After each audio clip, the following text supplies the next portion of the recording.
Part 15. Evolution begins with Resident Evil. Author, Wei Tongmiao. Chapter 147. Chapter 143 Umbrella's Counterattack.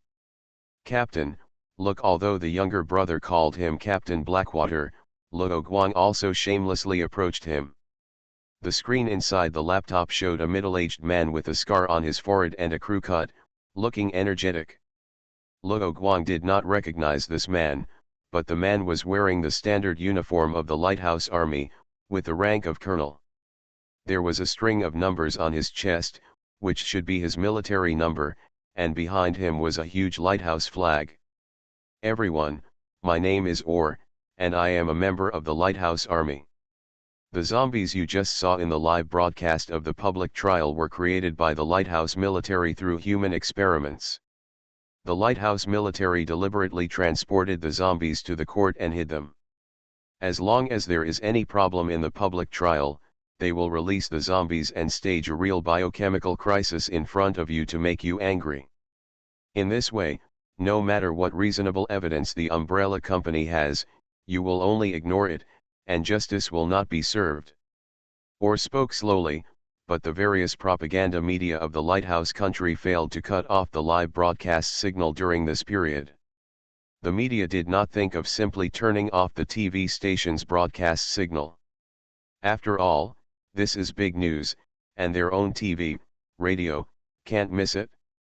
As for the fact that Umbrella can control so many TV stations for live broadcasts, we have to mention another flagship product of Umbrella Company besides medicine, computers and other electronic equipment. After Orr finished speaking, a surveillance video was released. As the video played, Orr continued to explain, the zombies that appeared in the court are covered with their heads. The military used their authority to take over the surveillance of the Southern District Court of New York, saying that it was to protect witnesses and evidence. In fact, the military was just covering for them to bring zombies into the court. Originally, because of the public trial, the court sessions of the Southern District Court of New York were postponed. There were not many people, which gave those with ulterior motives an opportunity to take advantage of it. The military should not have to make such an extreme plan, right? The judges and others were sacrificed by the zombies. Although Captain Blackwater knew that there was a deep water between the government and Umbrella, Orr's explanation was too shocking. Luo Guang agreed with Captain Blackwater's opinion and said, "It feels a bit too much. The military really doesn't need to do this." The judge had already been informed by the higher UPS. No matter how tortuous this public trial was, it would and could only be a victory for the prosecution in the end. This was the reason why the Lighthouse country decided to broadcast live, and it was also the reason why Luo Guang boasted that the Lighthouse country government would definitely win. The judge knew this inside story, but if it was discovered by someone with ulterior motives, this matter would become a sharp blade stabbing at his side, so the judge had previous worries and doubts. The Lighthouse government did not expect that Umbrella Corporation, which had been bearing its suppression well before, would suddenly overturn the table. Perhaps Umbrella Corporation and the Lighthouse government had previously reached an agreement that the company would take the blame for the government and would not reveal the government's involvement, and the government also left a line of defense to save Umbrella Corporation. But the spirit of the contract is just a joke, so Umbrella Corporation, the weaker party, did not pin its hopes on the Lighthouse government and had already made preparations for both situations. Orr paused for a few seconds, letting everyone digest it, and then began to name the list of participants and leaders of this matter. Luo Guang heard a few familiar names. It seemed that several of them were officers in charge of the blood plague virus experiment in Trumbull Valley. These officers also had one thing in common, that is, they were not members of the X organization in the army. Thinking of this, Luo Guang thought of this possibility: could it be that the X organization and Umbrella Corporation were doing something together? But the cooperation between Organization X, or Simmons, the current leader of the family, and Umbrella was not pleasant. In order to dig out the hidden secrets of Umbrella, Simmons secretly contacted Dr. William Birkin. Umbrella, who knew about this, solved Dr. William before Simmons did, and used biological weapons to wipe out the Delta Special Forces sent by Simmons, leaving Simmons with nothing.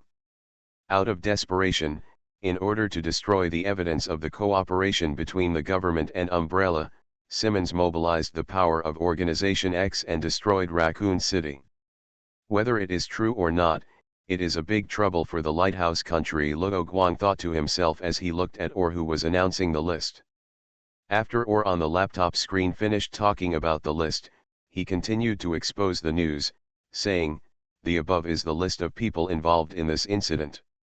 I am also on the list, so I know so much about what happened in the court, and the reason why I said all this is for my great motherland. Danforth City is the city where the Blood Plague Virus Research and Development Institute is located.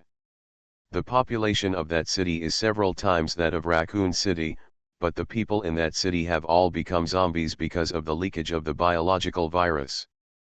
And no one has ever reported this matter. The lethality of this sentence is too great. A disaster with more casualties than Raccoon City was not reported at all.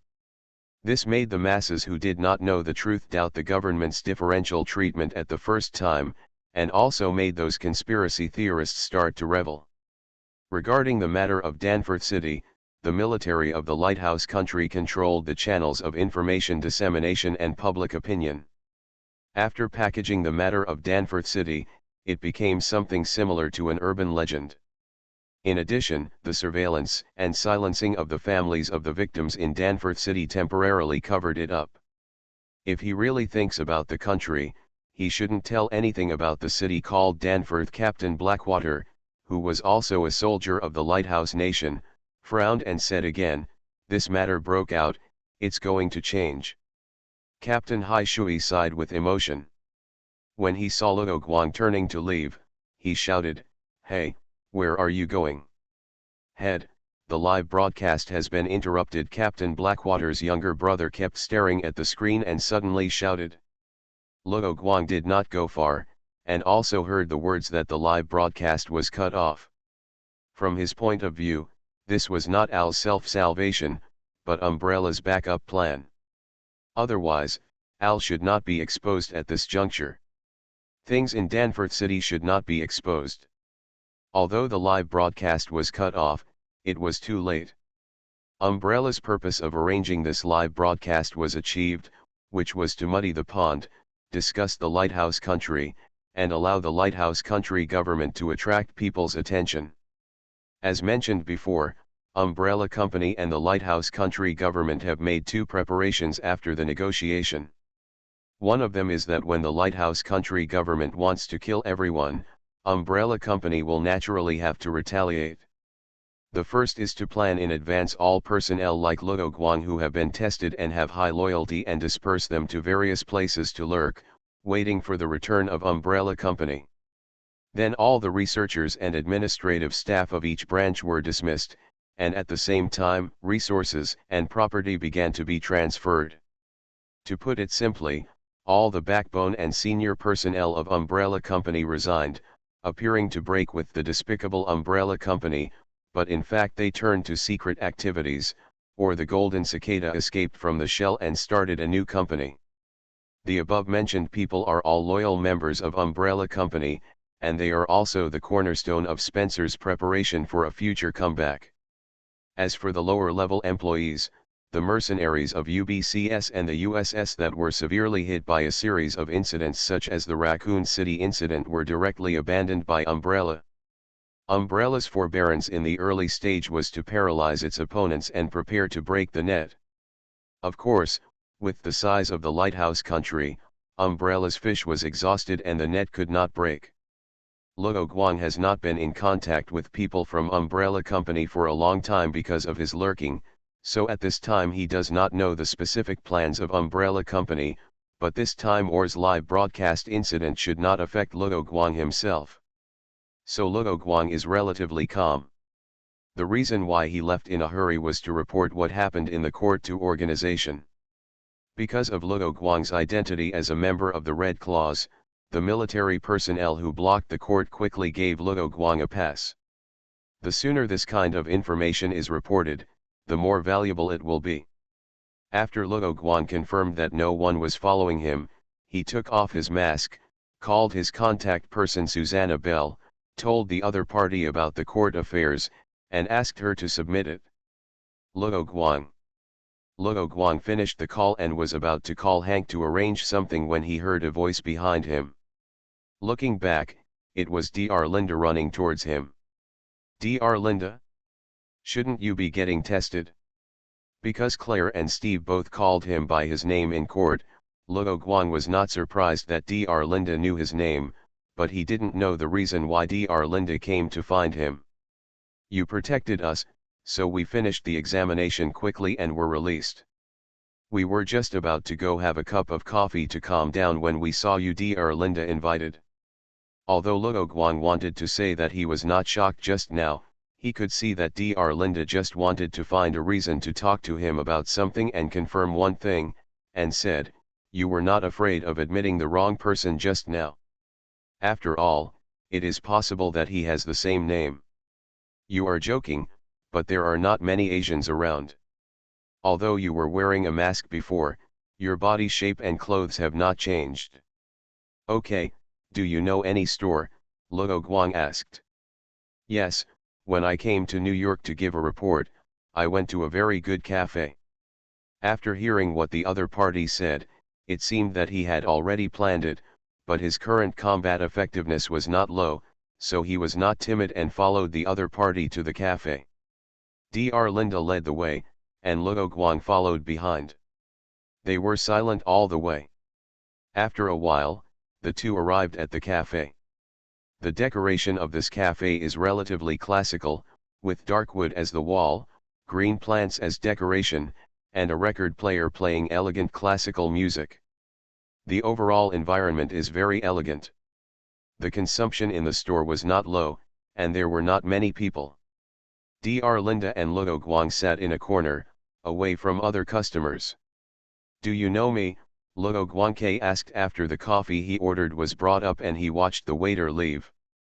Dr. Linda smiled slightly and said, "Why don't you know me? I am your former colleague." "What are you talking about?" Luo Guang looked like he didn't know what the other person was talking about. Dr. Linda took a sip of black coffee and said, "Oh, I was offended. I'm sorry, I don't know much about espionage." "Keep it secret, right?" Luo Guang guessed that the other party should have received similar orders from Umbrella Company as he did, and said in a deep voice like a spy, "You shouldn't shout on the street." "Did you see the live broadcast in the square just now?" Linda did not answer Luo Guang's question, but talked about the live broadcast just now. "Let's get to the point." Luo Guang naturally would not give up the initiative of the conversation, and also did not answer the other party's question. "I think the company is playing a little too big, so I want to find a like-minded person to cooperate with. In case there is something, I can find someone to discuss, and I can also leave a way out for myself." This chapter is not finished yet. Please click on the next page to continue reading the exciting content. Dr. Linda is different from Suzuki Yoko, who is determined to break with the company. She is a person arranged by Umbrella to lurk. This appearance in court is also to confirm Dr. Linda's identity as a good person. The problem is that Dr. Linda knows nothing about how to lurk. Her hobby is research, and she has no other connections to rely on for a while. After losing her laboratory, she has not done those researches full of expectations for a long time. Cooperation.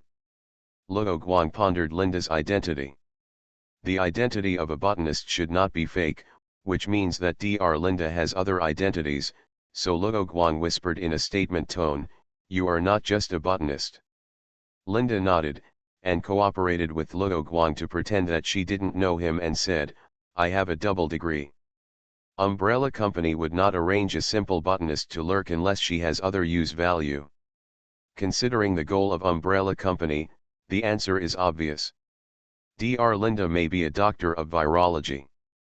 Looking for a way out, you actually came to me? I am very loyal. Dr. Linda used to be a person in Raccoon City. Could it be that he knew the other party? Luo Guang thought to himself. Dr. Linda seemed to think that Luo Guang's words just now were very funny. She smiled and said, "Don't forget who saved you and let you keep your memory when you were captured by Greg, the idiot, for memory surgery." Luo Guang didn't show how shocked he was at this time, and said along with the other party's words. Dr. Linda nodded. It was time for her investment in Luo Guang to pay off. She said, "It's not easy to find a substitute with a similar body shape and appearance to you. This is all thanks to my cloning technology." After hearing Dr. Linda's words, Luo Guang also understood how the other party operated at that time, and said, "I forgot, what can you do?" Luo Guang's tone was not strong, and Dr. Linda could not feel Luo Guang's refusal from his words, but Luo Guang's words reminded Linda that she seemed to have no means to control Luo Guang. She could report Luo Guang's true identity, but seeing that Luo Guang was fearless and didn't seem to worry about this, she thought he had a backup plan. In the end, Dr. Linda could only say helplessly, "There is no way." "What do you want me to help you with? What is your position? What do you want to get from Umbrella?" Luo Guang asked 3 questions in a row. "I want to work in the Red Claws Research Institute. In fact, I think it doesn't matter where I work, as long as I can have a good enough research environment, just like the previous company." "A typical researcher." Dr. Linda corrected, "a typical scientist. The research department and the combat department of the Red Claws are managed separately, and I can't help you through the back door." Luo Guang said that he couldn't make the decision, and he didn't want to open this back door for Linda, otherwise he would be responsible if Linda had problems. However, Luo Guang still pointed out a way for Linda and continued, "But I heard that the Red Claws Research Institute may recruit talents from the civilian population recently. You can pay attention to the information in that regard." "But my identity as Umbrella?" Dr. Linda was worried that this identity would affect her joining, so she thought about taking the back door. "You are on the witness stand," Luo Guang said. Linda suddenly realized, "I understand. The main job is annoying, the head is dizzy, and I have a cold. I am so weak.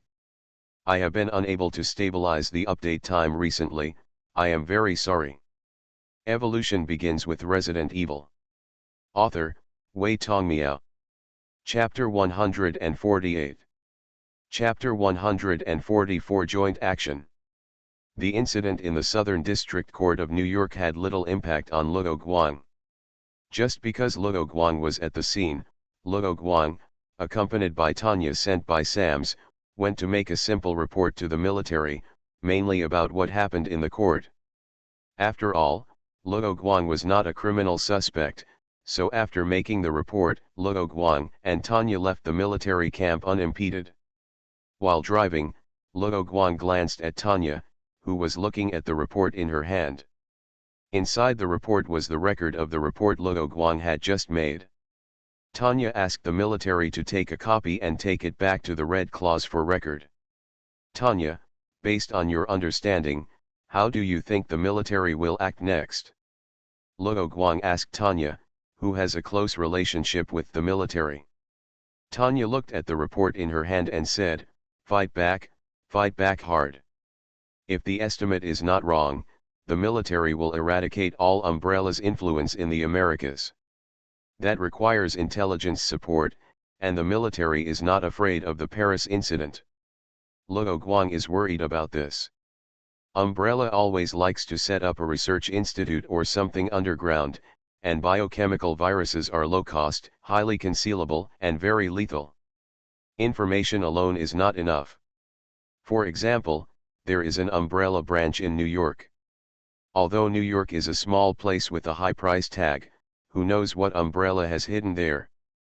Tanya was a little worried and rubbed her long hair, thinking it was time to cut her hair again. Luo Guang sighed and said, "Yes, biochemical terrorist attacks are impossible to prevent, and the T-virus is updated too fast.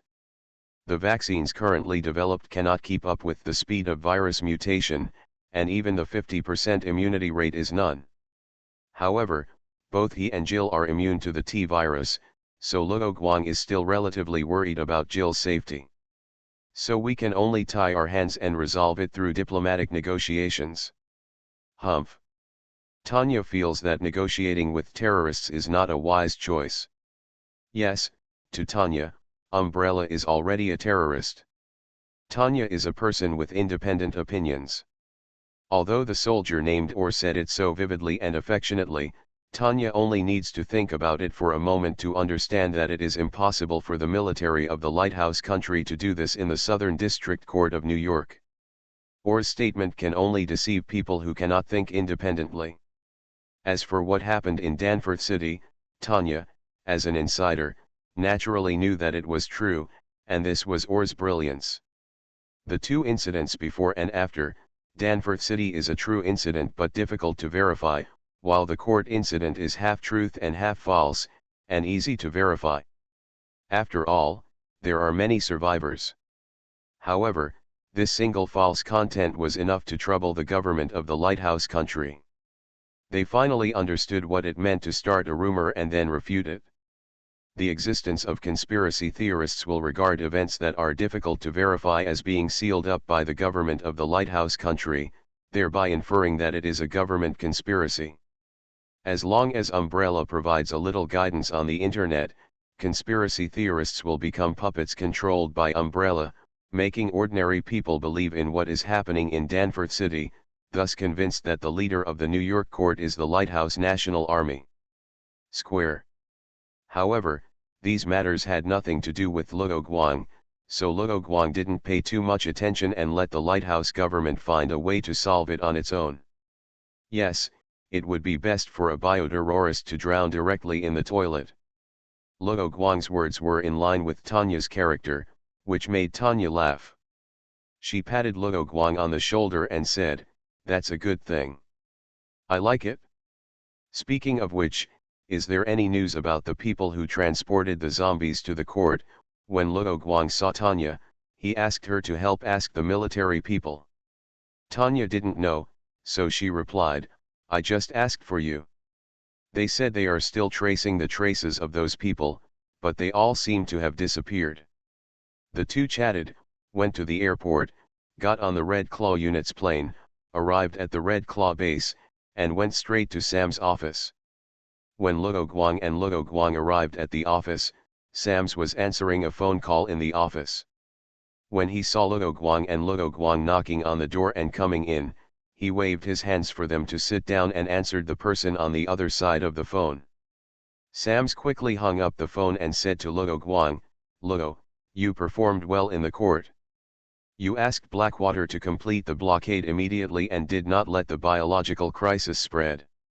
It seems that the person who committed the crime did not intend to actually spread the zombie virus. Wouldn't it be better to just spread the virus?" Luo Guang thought about the situation at the time, the number of survivors, etc., and said. Tanya disagreed and said, "Luo, whether Umbrella Company has this idea or not, there is no point in discussing it since they released zombies."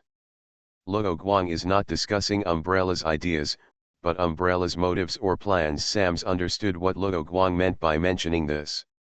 Tanya curled her lips.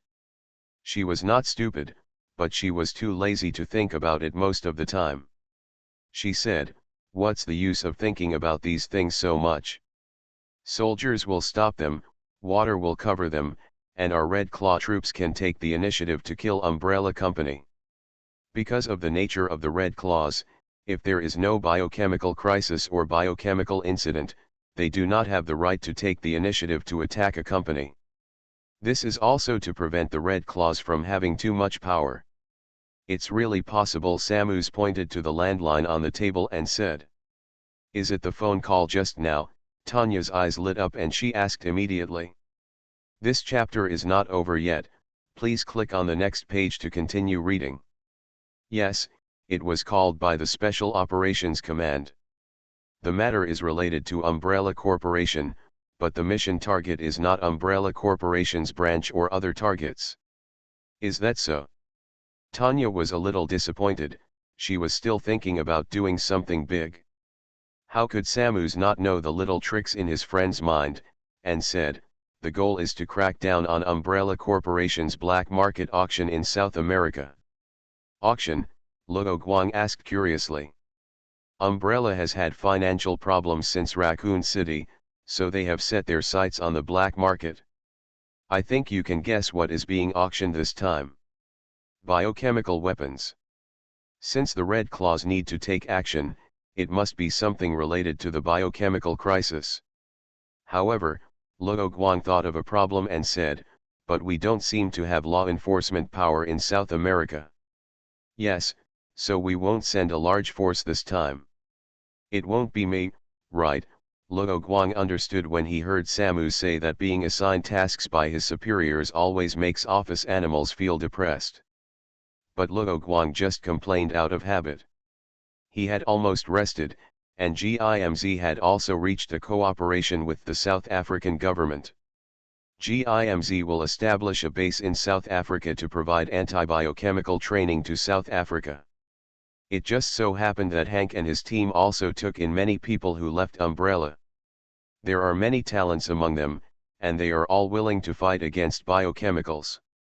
So Luo Guang can rest assured for the time being. After completing this mission, he will give a good shot to those troublemakers or undercover agents who jumped out while the boss was away. Tanya and Luo Guang's reactions were opposite. They pointed at themselves and asked, "What about me? I'm free now."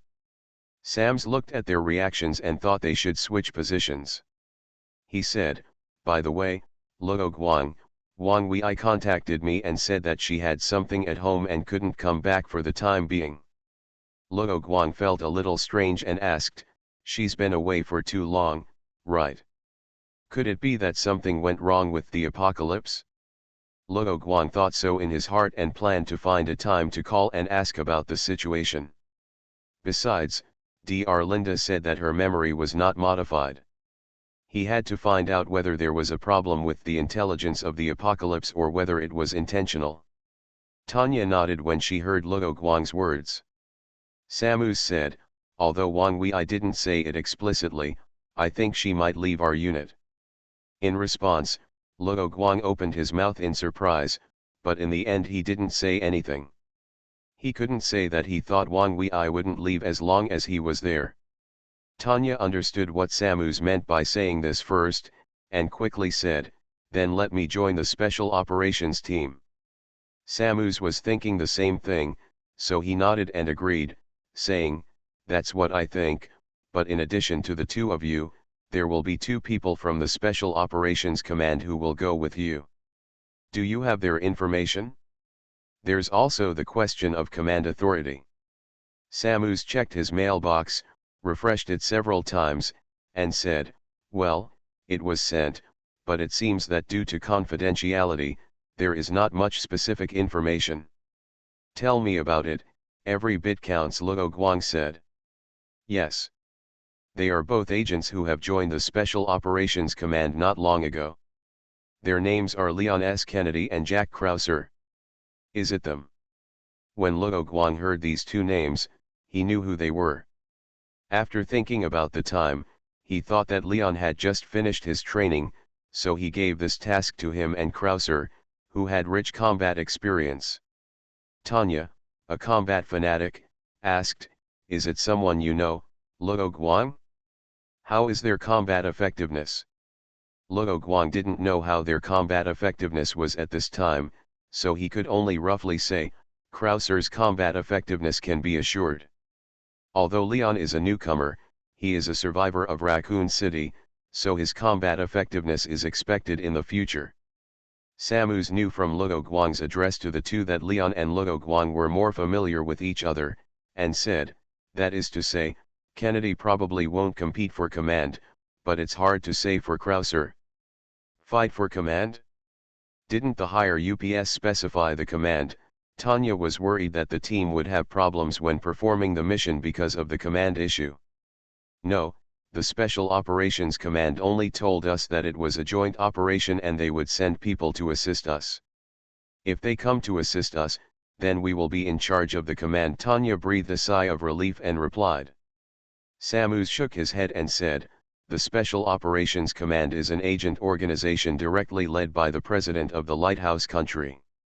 Its daily work is to supervise the Navy, Army, Air Force, and various special forces of the lighthouse country. So while they coordinate the actions of other forces, they can also directly dispatch their own troops to perform tasks without being restricted by other departments. If this Special Operations Command and other special forces work together, it will become a joint command. So the name of this organization contains the three words command? Yes, so I am worried that the contact person over there thinks that his organization is so famous and powerful, so he didn't say it directly and handled it by default. You also know that people in that kind of organization are always arrogant and think they are superior. Sams hated people who spoke unclearly.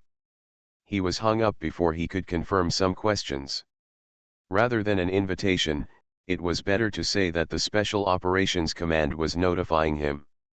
Then we can only deal with it as it happens. Where will we meet? They will come to meet, and we will prepare here at that time, and then pack and send them to South America. There was not much information about Leon and the others in the email, but it also included mission information, meeting place, and other things, so Sams told Luo Guang and the others about some of the mission. You will first go to a town near the Amazon rainforest in western Brazil. The auction seems to be built in a ruin in the Amazon rainforest, so you need to make relevant preparations. They are not afraid of mosquito bites. Those rich people will go to such places. Tanya was curious about who went to the auction. Samus knew that Tanya wanted to catch them all at once, and said, this mission was ordered by the president. I think you all understand the meaning of sending out the direct troops, that is, leaving no one alive, and directly letting those who want to make a deal with Umbrella give up the idea. Samus, are you sure? Luo Guang felt that he should communicate with X organization and Jill first, so as to avoid accidental injuries. If Jill and others did not receive this information, then he would persuade them not to participate in it, and as for X organization, he might take this opportunity to implant his special virus in the bodies of those local tyrants, and then squeeze out their small money. Recently, Luo Guang found that 10 million seemed not enough, and it would cost nearly one-third of the money to go to the training ground in the non-southern country. In addition, the history of this world is quite different from that of the world before crossing, so many crossers cannot use the investment to make money themselves, and can only wait and find other opportunities later, or directly make a fortune in the antibiochemical business. Sure, that's what the email says. I backed it up. Anyway, it's not our responsibility. Sams didn't care whether the president wanted to take the opportunity to exclude dissidents, and continued, anyway, just pretend that you don't know the identities of those people. Go and carry out the mission. Got it? Luo Guang and Tanya left Sam's office and discussed. Luo, the task of communicating with the Special Operations Command is left to you. I'm the captain of the Special Operations team. You know I'm not suitable for this job. It just so happens that you know those people, so I'll leave it to you. After saying that, Tanya used the excuse of preparing equipment and ran away first. Luo Guang shook his head. Leon and the others hadn't arrived yet, so he also had to prepare weapons and equipment. Thinking about the items needed for jungle combat, Luo Guang followed Tanya and walked towards the equipment warehouse. I'm not in good condition. Should I take a rest? You are listening to Novels at Bless Up channel. Wish you happiness and luck. Please subscribe to receive new novels. How do you feel about this novel? Please like and leave a comment. Evolution begins with Resident Evil. Author, Wei Tongmiao. Chapter 149. Chapter 145 Leon and Krauser. Tanya, what do we need to prepare for jungle warfare? Luo Guang asked, looking at the blank equipment application form in front of him, turning his pen. Tanya, who was writing furiously, stopped writing and handed the equipment application form in her hand to Luo Guang. "Luo, aren't you also from the Special Forces?" Tanya thought of Luo Guang hiding his identity in Trumbull Valley, so she said unhappily. Of course, with Samus's endorsement, Tanya would not doubt Luo Guang's identity, which was also the reason why Luo Guang dared to ask. "But my actual combat experience is not as rich as yours, and the special direction I studied at that time was urban warfare," Luo Guang said. "It is better to master one subject than to know everything," so Luo Guang's words also make sense. That's right. Tanya didn't have the stereotype that special forces were capable of anything. She thought about the history of the unit Luo Guang was in. It was indeed mainly based on airdrops to cities. Luo Guang had not been in that special force for long and had not received other combat training. So she explained them one by one to Luo Guang. The basic equipment for jungle combat and jungle exploration is not much different, but we are going to fight. We need to consider practicality and convenience more than comfort. Moreover, the combat time is not long, at most 48 hours. Therefore, heavy objects such as tents can be left out. We can bring waterproof cloth, but we must bring items such as mosquito and snake repellents, and we must choose unscented versions. Tanya first pointed to the weapons column on the equipment application form and said, "After all, we are going to fight, not to go on an outing. In addition, there is a lot of rain in the Amazon rainforest, so there will be a lot of mud and water. We must choose weapons with simple structures and easy to clean and maintain." Easy to clean, well, most of the current standard weapons can withstand the mud test, right?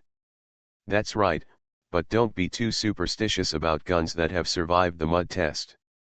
In fact, muddy water is more harmful to guns than mud. Besides, even if it doesn't affect the firing, it will affect the performance of the gun, which is fatal in life and death situations. Therefore, in the jungle, you must choose weapons that are easy to maintain and clean. Luo Guang nodded and asked, "But is it enough for you to bring 2 pistols?" Tanya chose 2 Desert Eagles, but Tanya didn't look like she had much muscle, so Luo Guang was curious whether she could control it well. "I originally wanted to use the AK series, which is easier to disassemble and clean, but the assault rifles in the base are all assault rifles that use NATO universal rifle bullets in the end. I think I'd better bring more explosives and other things." No wonder in addition to pistols, Tanya also wrote about the MGL 40mm grenade launcher, a big killer. But isn't there an AK-101 assault rifle in the base? Although that gun uses NATO bullets, its structure is almost the same as that of the AK. Luo Guang has been to the base's equipment warehouse several times, just like shopping, so he knows all the weapons in the equipment warehouse. "Hey, I didn't know there was this in the weapon warehouse." If it weren't for going to the rainforest, Tanya would still prefer AR series weapons. In addition, she didn't know what weapons were in the base's equipment warehouse, so it was normal that she didn't know about this weapon. Tanya said in surprise, and added the gun and matching magazine bullets that Luo Guang mentioned to her list. Luo Guang copied most of Tanya's equipment application form. As for weapons, because the combat distance of jungle warfare is generally close, Luo Guang didn't change much, and still had the same 2-piece set, Beretta 4S90 semi-automatic shotgun. Shotguns are more likely to get mud and sand because of the upper mouth, but they are also more tolerant to mud and sand. They are also simple in structure and easy to clean, so Tanya took a look and said nothing. After all, they wouldn't deliberately soak their guns in the mud.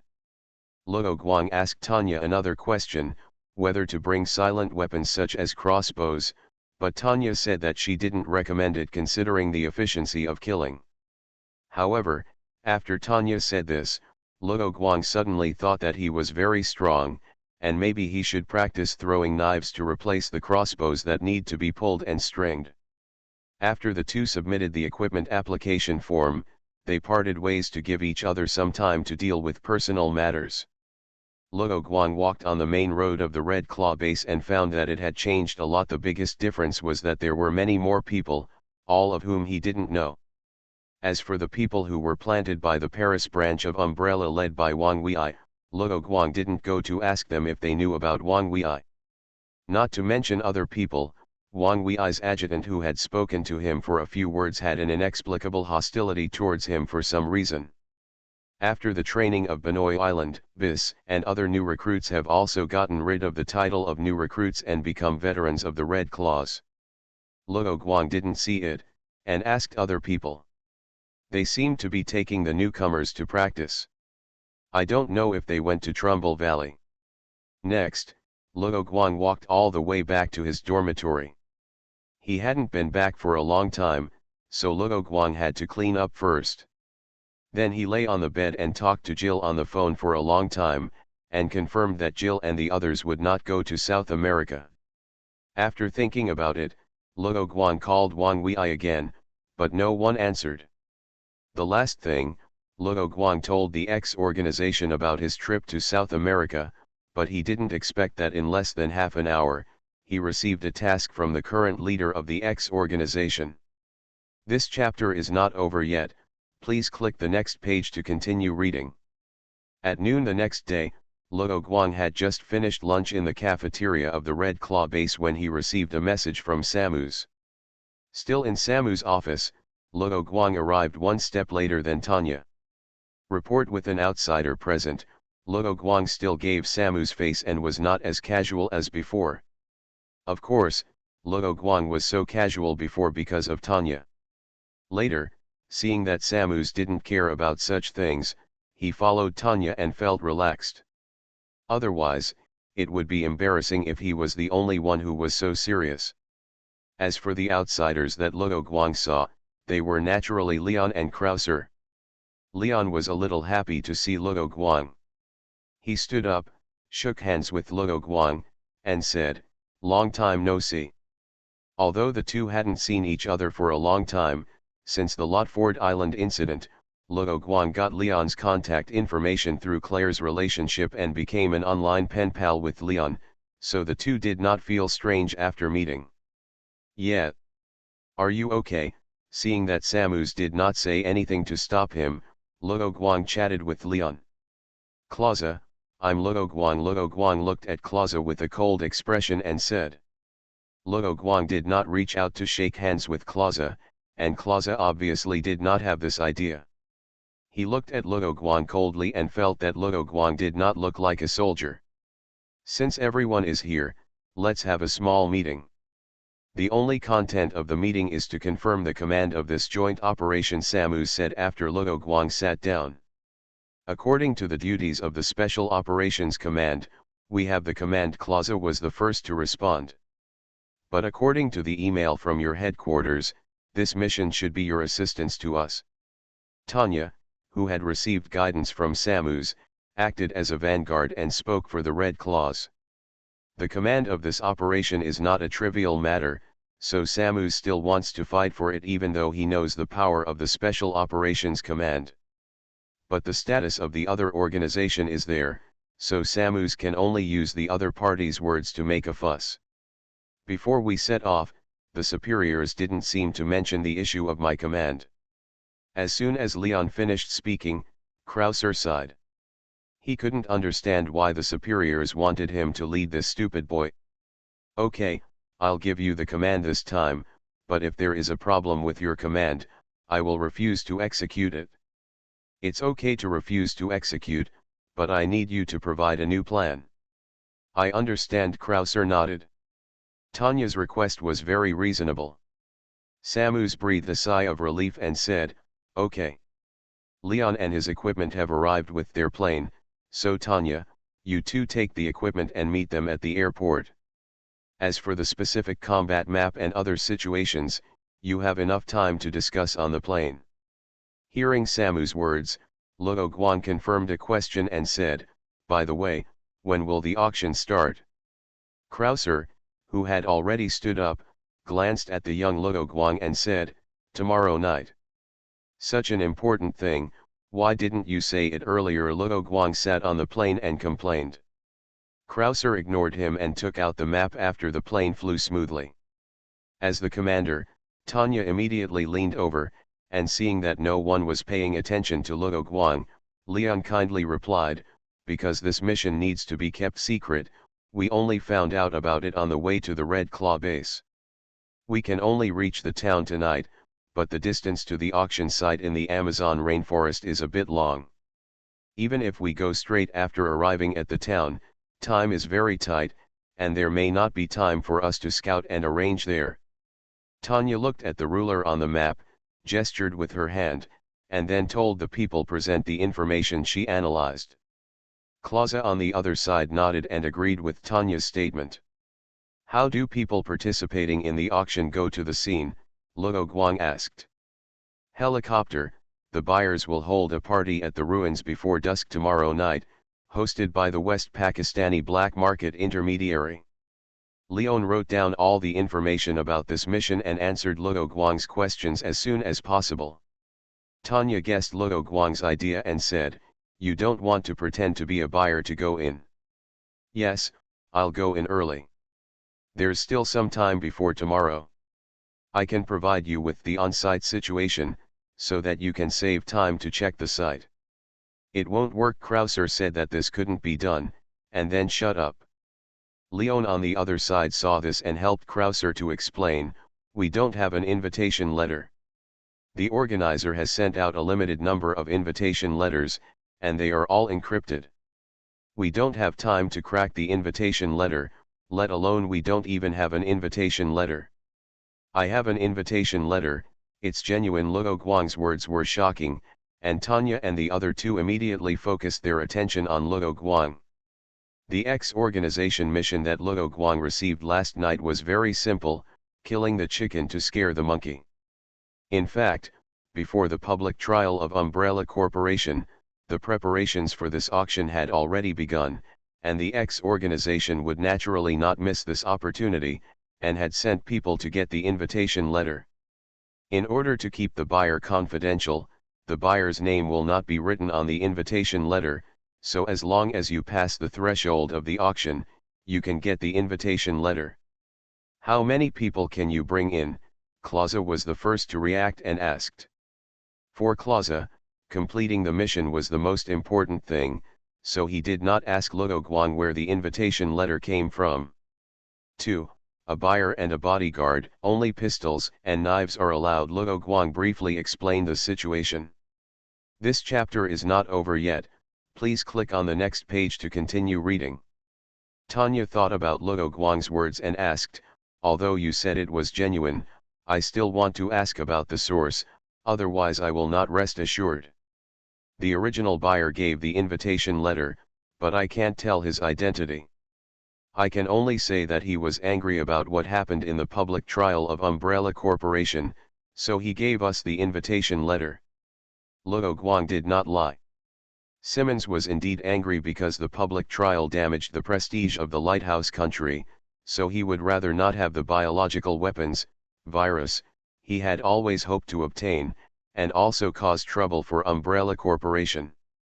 When Luo Guang answered, Tanya kept looking into Luo Guang's eyes, and Luo Guang's eyes did not dodge. Thinking that the identity of the buyer must be not low, and he also knew his mission, Tanya did not ask any more questions. Buyer and bodyguard. Tanya, do you have any candidates? Krauser asked. Tanya replied, you and I have too much military temperament, so we can only be bodyguards. As for the buyers, only Luo Guang can be the one. Can't I? Leon pointed to his handsome face and said. Because you are too cute, others will think you are a gigolo. Luo Guang actually wanted to say that Leon is too simple now. But Luo Guang, those buyers are all rich people, and you don't seem to have the temperament of a rich person. Clausa ignored Leon, who was struggling to see if Luo Guang was praising him, and said seriously. Although Luo Guang made enough money to spend for his whole life before he crossed over after coming to this world, he did not develop a luxurious lifestyle, and generally only chose to buy necessities. It doesn't matter, anyway, I'm young, the worst that can happen is to pretend to be a nouveau riche. Luo Guang couldn't pretend anyway, so he said it a bit broken.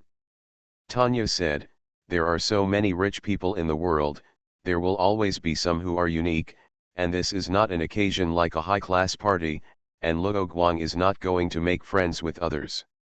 That's right, and they require wearing masks. But I have an idea, I can go there alone. Luo Guang nodded.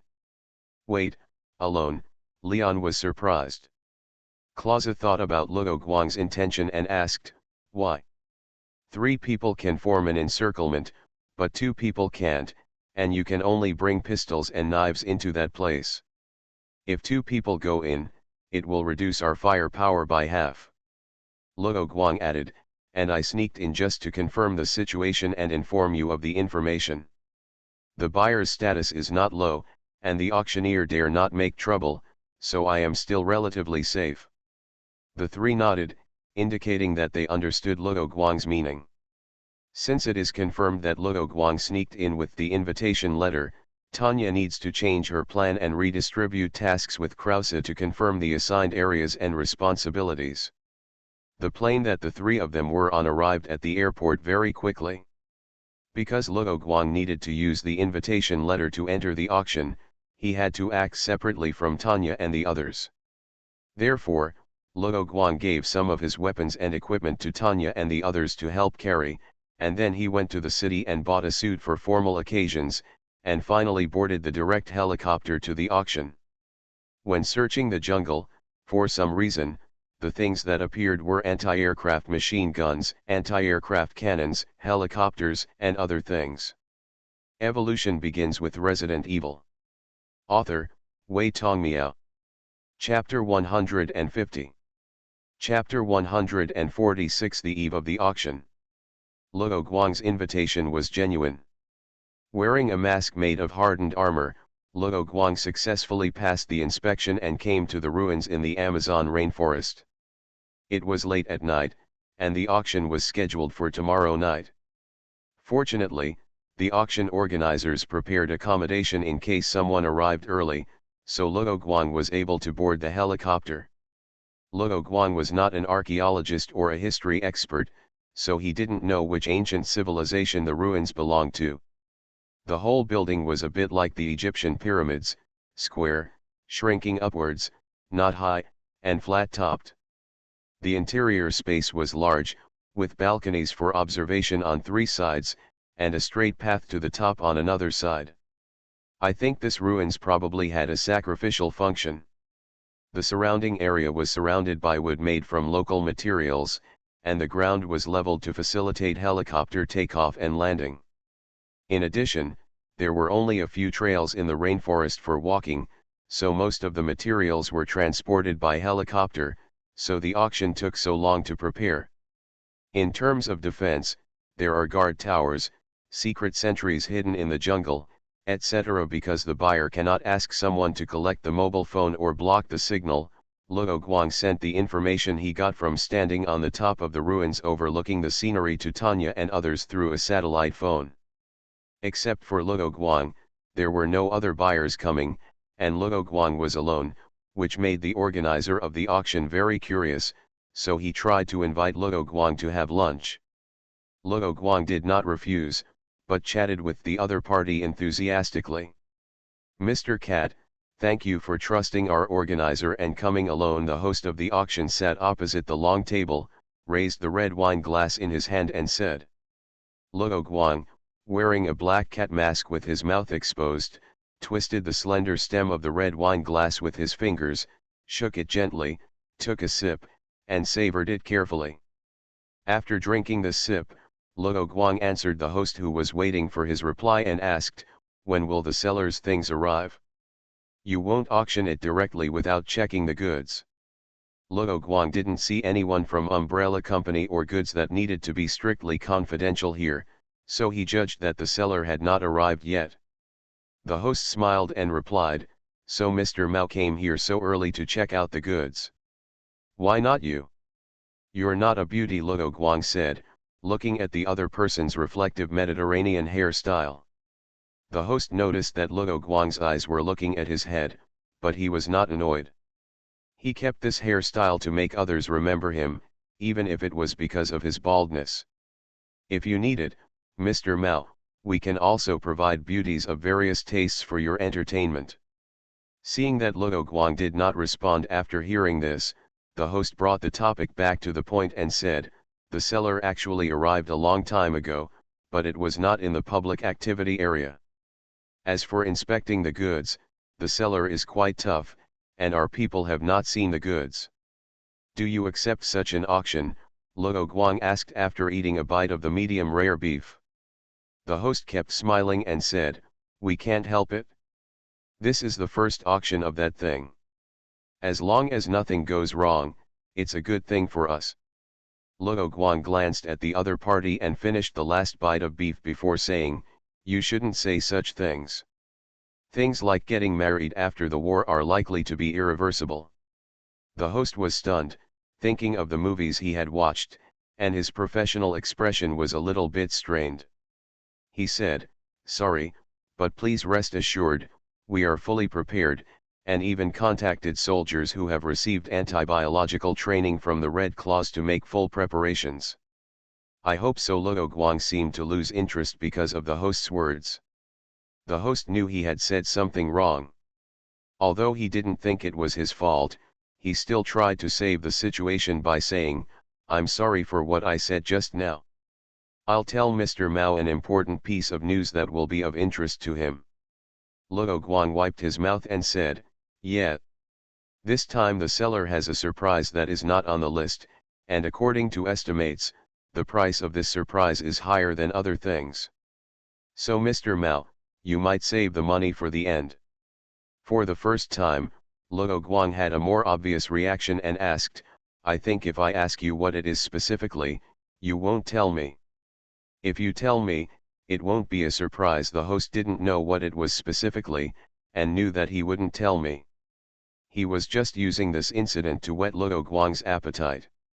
Luo Guang didn't care, but he knew that this surprise might turn into a shock.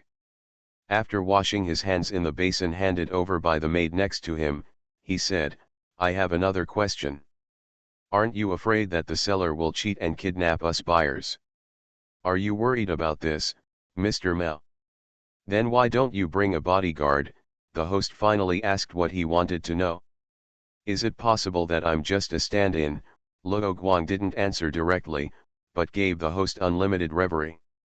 The host understood what Luo Guang meant, thinking that the power behind Luo Guang seemed to be more than just a warlord.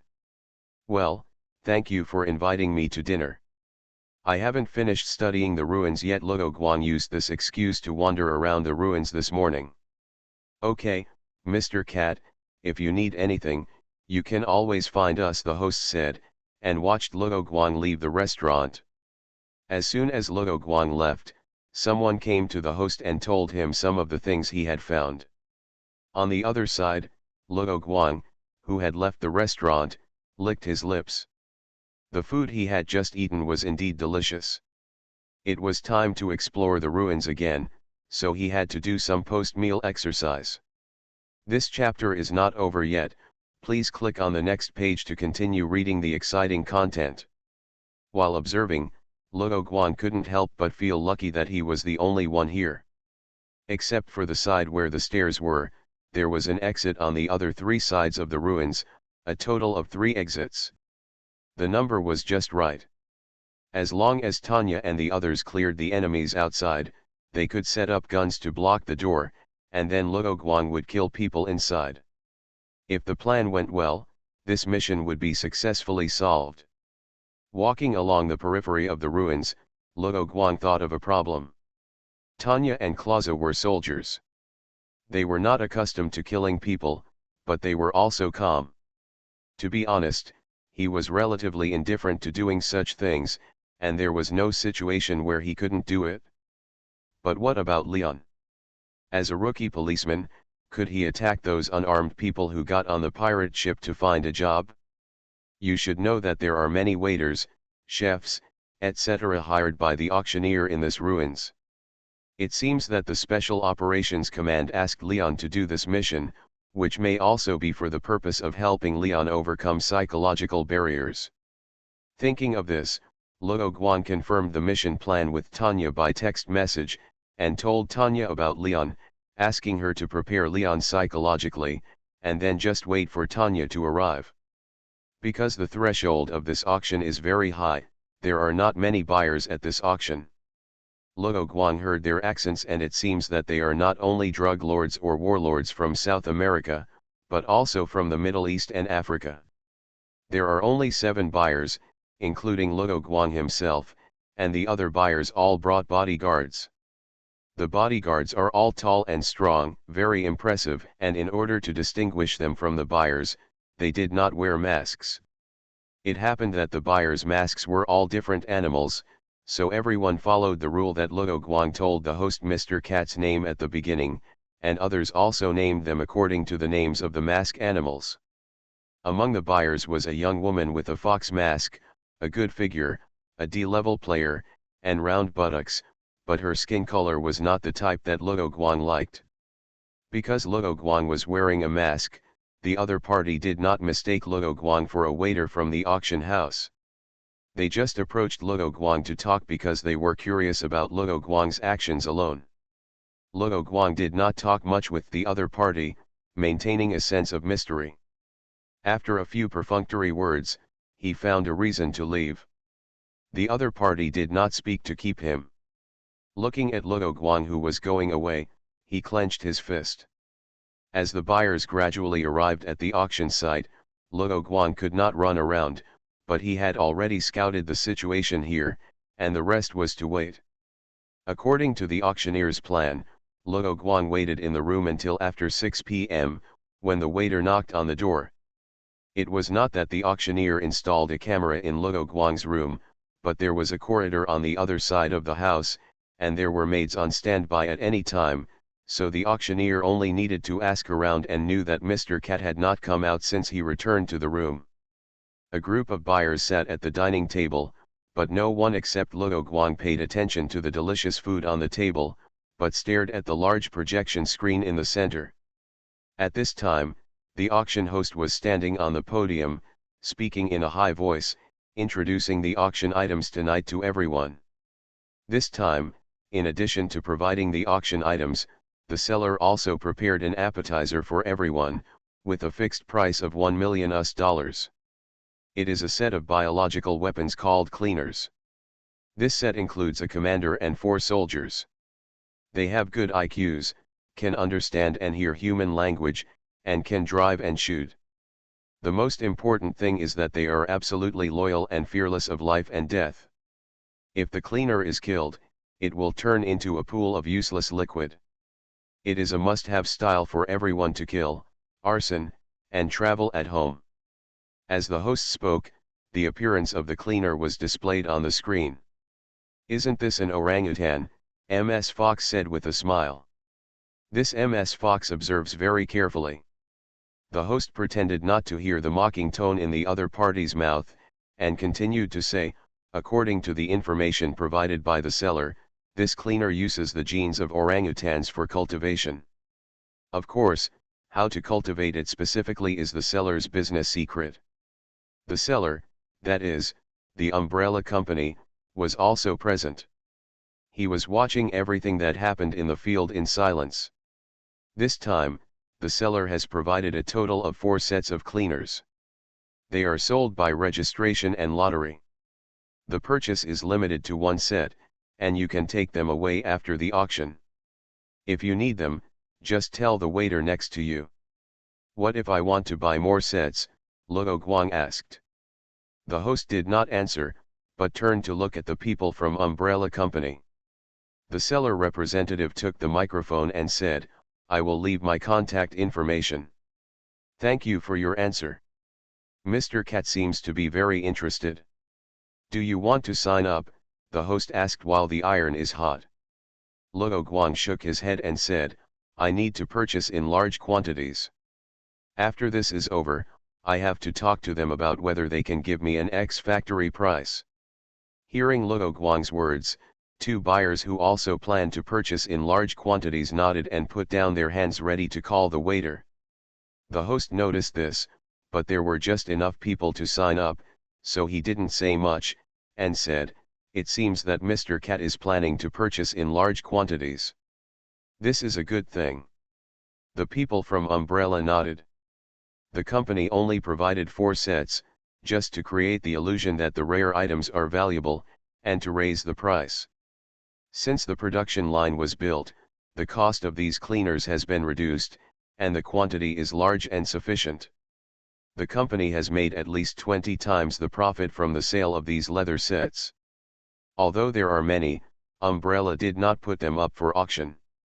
This chapter is not finished yet. Please click on the next page to continue reading the exciting content. Okay, the appetizers are finished, now it's time for the main course. Next, it's finally time for the main course of this auction. The auction item provided by the seller this time is a tube of G-Virus. As soon as the host finished speaking, his tone changed, like a narration in a horror movie. He lowered his voice, his face showed a ferocious look, and introduced, "The predecessor of this virus is the T-Virus. I think everyone present knows something about it. Some people call it the Devil's Seed, or Pandora's Box, etc., but without exception, these names represent ominous and evil." Because not much about the G-Virus was leaked, everyone did not interrupt the host's words and listened carefully. Those living dead called zombies and the resurrected dead are actually just byproducts of this T-Virus. Everyone thinks that the role of this virus is to spread death, but in fact, the original research and development purpose of this virus is to treat cancer, treat diseases, and save people. At this time, the host's tone was a little sad, as if he was wronged. In fact, the effect of the T-Virus is to strengthen the host's body, improve the host's endurance and vitality, and allow it to survive for a period of time when its vital organs are severely damaged. A dog-headed man raised his hand and asked, "But those zombies were killed with a single shot in the head, and judging from the people who were infected and turned into zombies, this T-Virus cannot be used." The host was naturally prepared for this question and immediately answered, "Yes, but in fact, the zombies are not completely dead for a short period of time after being shot in the head. The reason why they do not move is because the control center, that is, the human brain, is damaged. The T-Virus cannot be used because the host's immune system rejects the T-Virus and produces a violent reaction, which eventually leads to death and then turns into a zombie." Luo Guang felt that this dog-headed man was a bit like a shill hired by the auctioneer. After the host answered the dog-headed man's question, he continued smoothly, "The G-Virus auction this time will be adjusted by the seller based on the biological samples provided by the buyer, so as to overcome the disadvantages of the T-Virus and make the G-Virus fully applicable to the host, giving people a longer life, faster healing of wounds, stronger strength, and other benefits." As soon as these words came out, many buyers were excited and took out their phones to increase the funds for the auction later. And Luo Guang also pretended to take out his mobile phone. Asterisk. Thank you for your votes. Evolution begins with Resident Evil. Author, Wei Tongmiao. Chapter 151. Chapter 147, Black Eats Black. Luo Guang took the phone and told Tanya and others about the current situation, and most importantly, mentioned something about the cleaners. Tanya also replied that they would need more than half an hour to reach the periphery of the ruins. The G-Virus is a virus that mutates when the T-Virus infected body's genes are exposed and the parasite Nemesis Alpha is forcibly implanted. It is essentially a variant of the T-Virus. According to the previous fusion of T-Virus and other viruses, the virus setting of the Resident Evil game can be used as a reference, and there is a saying about the setting or positioning of the G-Virus, uncontrollable mutation. This mutation is not evolution. It may mutate in a good direction or a bad direction. The inability to control the direction of mutation is the biggest disadvantage of the G-Virus. So Luo Guang did not show too much desire for the G-Virus in Raccoon City and now he already has the sleep gene virus. Thinking of this, Luo Guang stopped eating and looked at the content on the projection screen. He found a problem. The G-virus mentioned at the auction seemed to be very different from the G-virus he knew. For example, Dr. William Birkin, who developed the G-virus, did pull Dr. William back from the brink of death after injecting his own preliminary modified G-virus, but in the end he inevitably turned into a monster. But the information on the projection screen did not mention this, and said that after experiments, the success rate has reached 98.9%. Luo Guang suddenly felt that this might be a TVGG scam. The host on the other side was very satisfied with the enthusiastic response of the crowd. He looked at the people of Umbrella Company and seemed to ask the other party something with his eyes. After the people of Umbrella Company nodded, the host clapped his hands and said, "Everyone, if you come here from afar and only bid for one item, it would be too boring, so our seller has specially prepared a big surprise for you." Luo Guang cursed out with a word of "Hum." It turned out that all buyers would know the surprise before the auction officially started. The host glanced at Luo Guang and could only silently apologize. He saw that the opening atmosphere was not very enthusiastic and did not meet his expectations, so he took it out at this time. This was also one of the plans they discussed with the seller. This surprise is the Tyrant, codename T-103, a controllable biochemical weapon, Tyrant. The host leaned forward slightly towards the buyer and said, "Now, let's watch the Tyrant in action." After that, the host walked aside, the lights dimmed, and the projection began to play the Tyrant's battle video. The two sides of the battle, one side is the Tyrant wearing a military coat. If Leon was here, he would definitely recognize that this Tyrant is exactly the same as the one he met in Raccoon City. The other side is a few grinning hunters. Even when facing the Tyrant, they are eager to try. This battle is a one-sided killing. The hunter is very flexible. It circles around the Tyrant for half a circle, and immediately attacks behind the Tyrant. The hunter uses both claws at the same time, and comes up with a cross claw. However, the Tyrant seems to have eyes behind him, and he turns around and punches directly to solve the hunter who sneaks behind him. The other hunters launched attacks the moment the Tyrant turned around, but they were all resolved one by the Tyrant's powerful explosive power. Wow, everyone was excited when they saw the powerful performance of the Tyrant. But this was just a prelude. The Tyrant, who solved his opponent like a god of war, ushered in a new challenger, the human who stood at the top of the food chain. These people did not seem to be kidnapped. Although their clothes were different and the weapons in their hands were all international brands, from their movements and mental outlook, these people were warriors who had experienced the baptism of war. If Carlos was there, he would be able to recognize that those people were his teammates in the South American guerrillas. A good cook cannot cook without rice. Although these guerrillas have some firm willpower and lofty ideals, they are trapped in poverty. They occasionally go out as mercenaries to make some money for their families. Carlos left the guerrillas alone for this reason and joined UBCS. And the mercenaries on the screen were deceived by the huge hiring fee of Umbrella Corporation. Because this was the stage for the Tyrant to perform, Umbrella did not arrange for the Tyrant to launch the attack first, but waited for the guerrillas to arrange tactics. The buyers in Luo Guang's field of vision all revealed expectations and undisguised smiles in their eyes. Speed is of the essence in war, and the guerrilla captain quickly formulated a strategy. 3 people in a team surrounded the Tyrant, each staggered the shooting line, and at the captain's order, began to tilt the bullets. After being attacked, the Tyrant immediately triggered the order given by Umbrella and began to counterattack.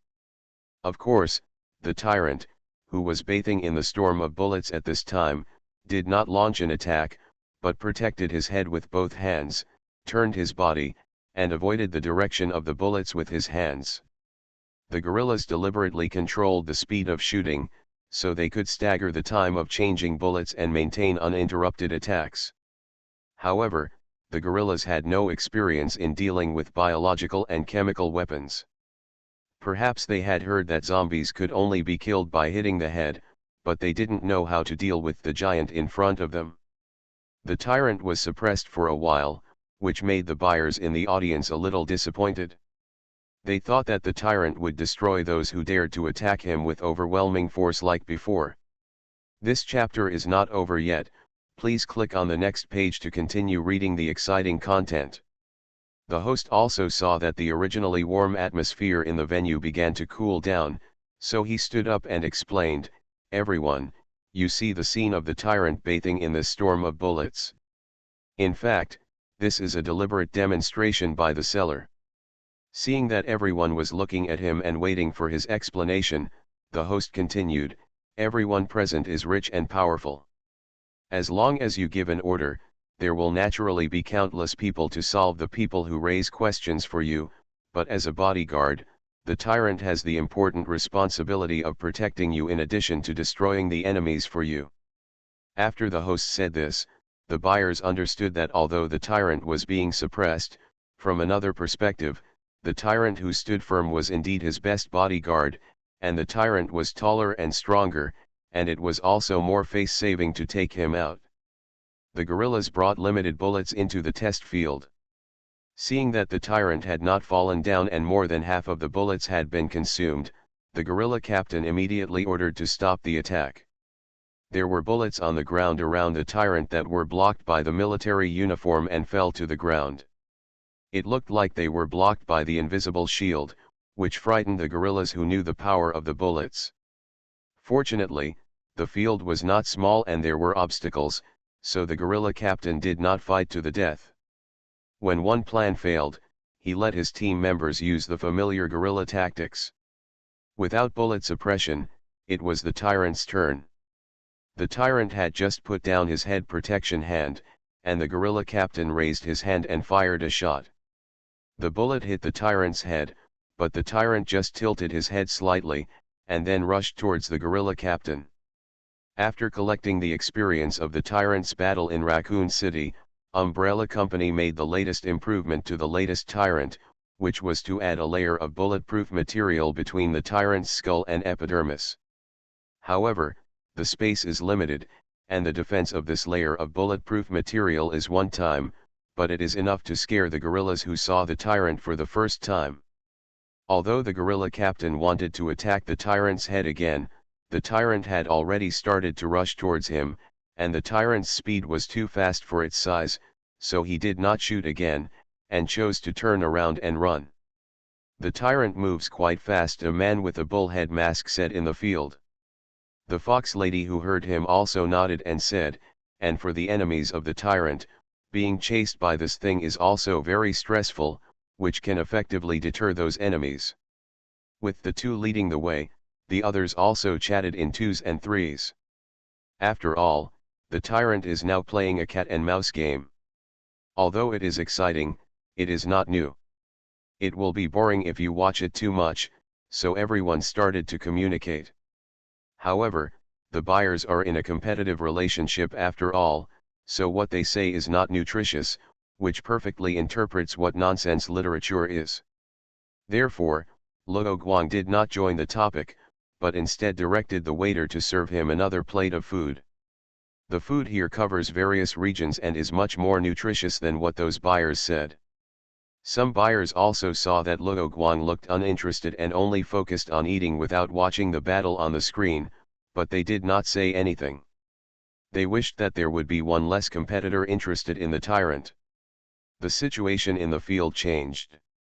One person thought that he was not seen by the tyrant and was hiding behind a wooden board. As a result, the tyrant directly passed through the wooden board with one hand and took the man's head. With a casual grip, the man's head exploded. This scene stunned even the strongest warriors, but they quickly reacted, suppressed the fear in their hearts, and realized that running away blindly would not consume the tyrant's physical strength. So the guerrilla captain began to command everyone to raise their guns and fight back, and the target was still the tyrant's head. At least the bullet hit that position, the tyrant would have a little reaction, and the previous head protecting action also proved that it was the tyrant's weakness. The buyers were chatting while watching the battle on the projection screen. They saw that the tyrant had forced a gorilla into a corner, right under a camera in the test field. The buyers could clearly see the cold eyes, indifferent expression, and swollen muscles on the tyrant's face.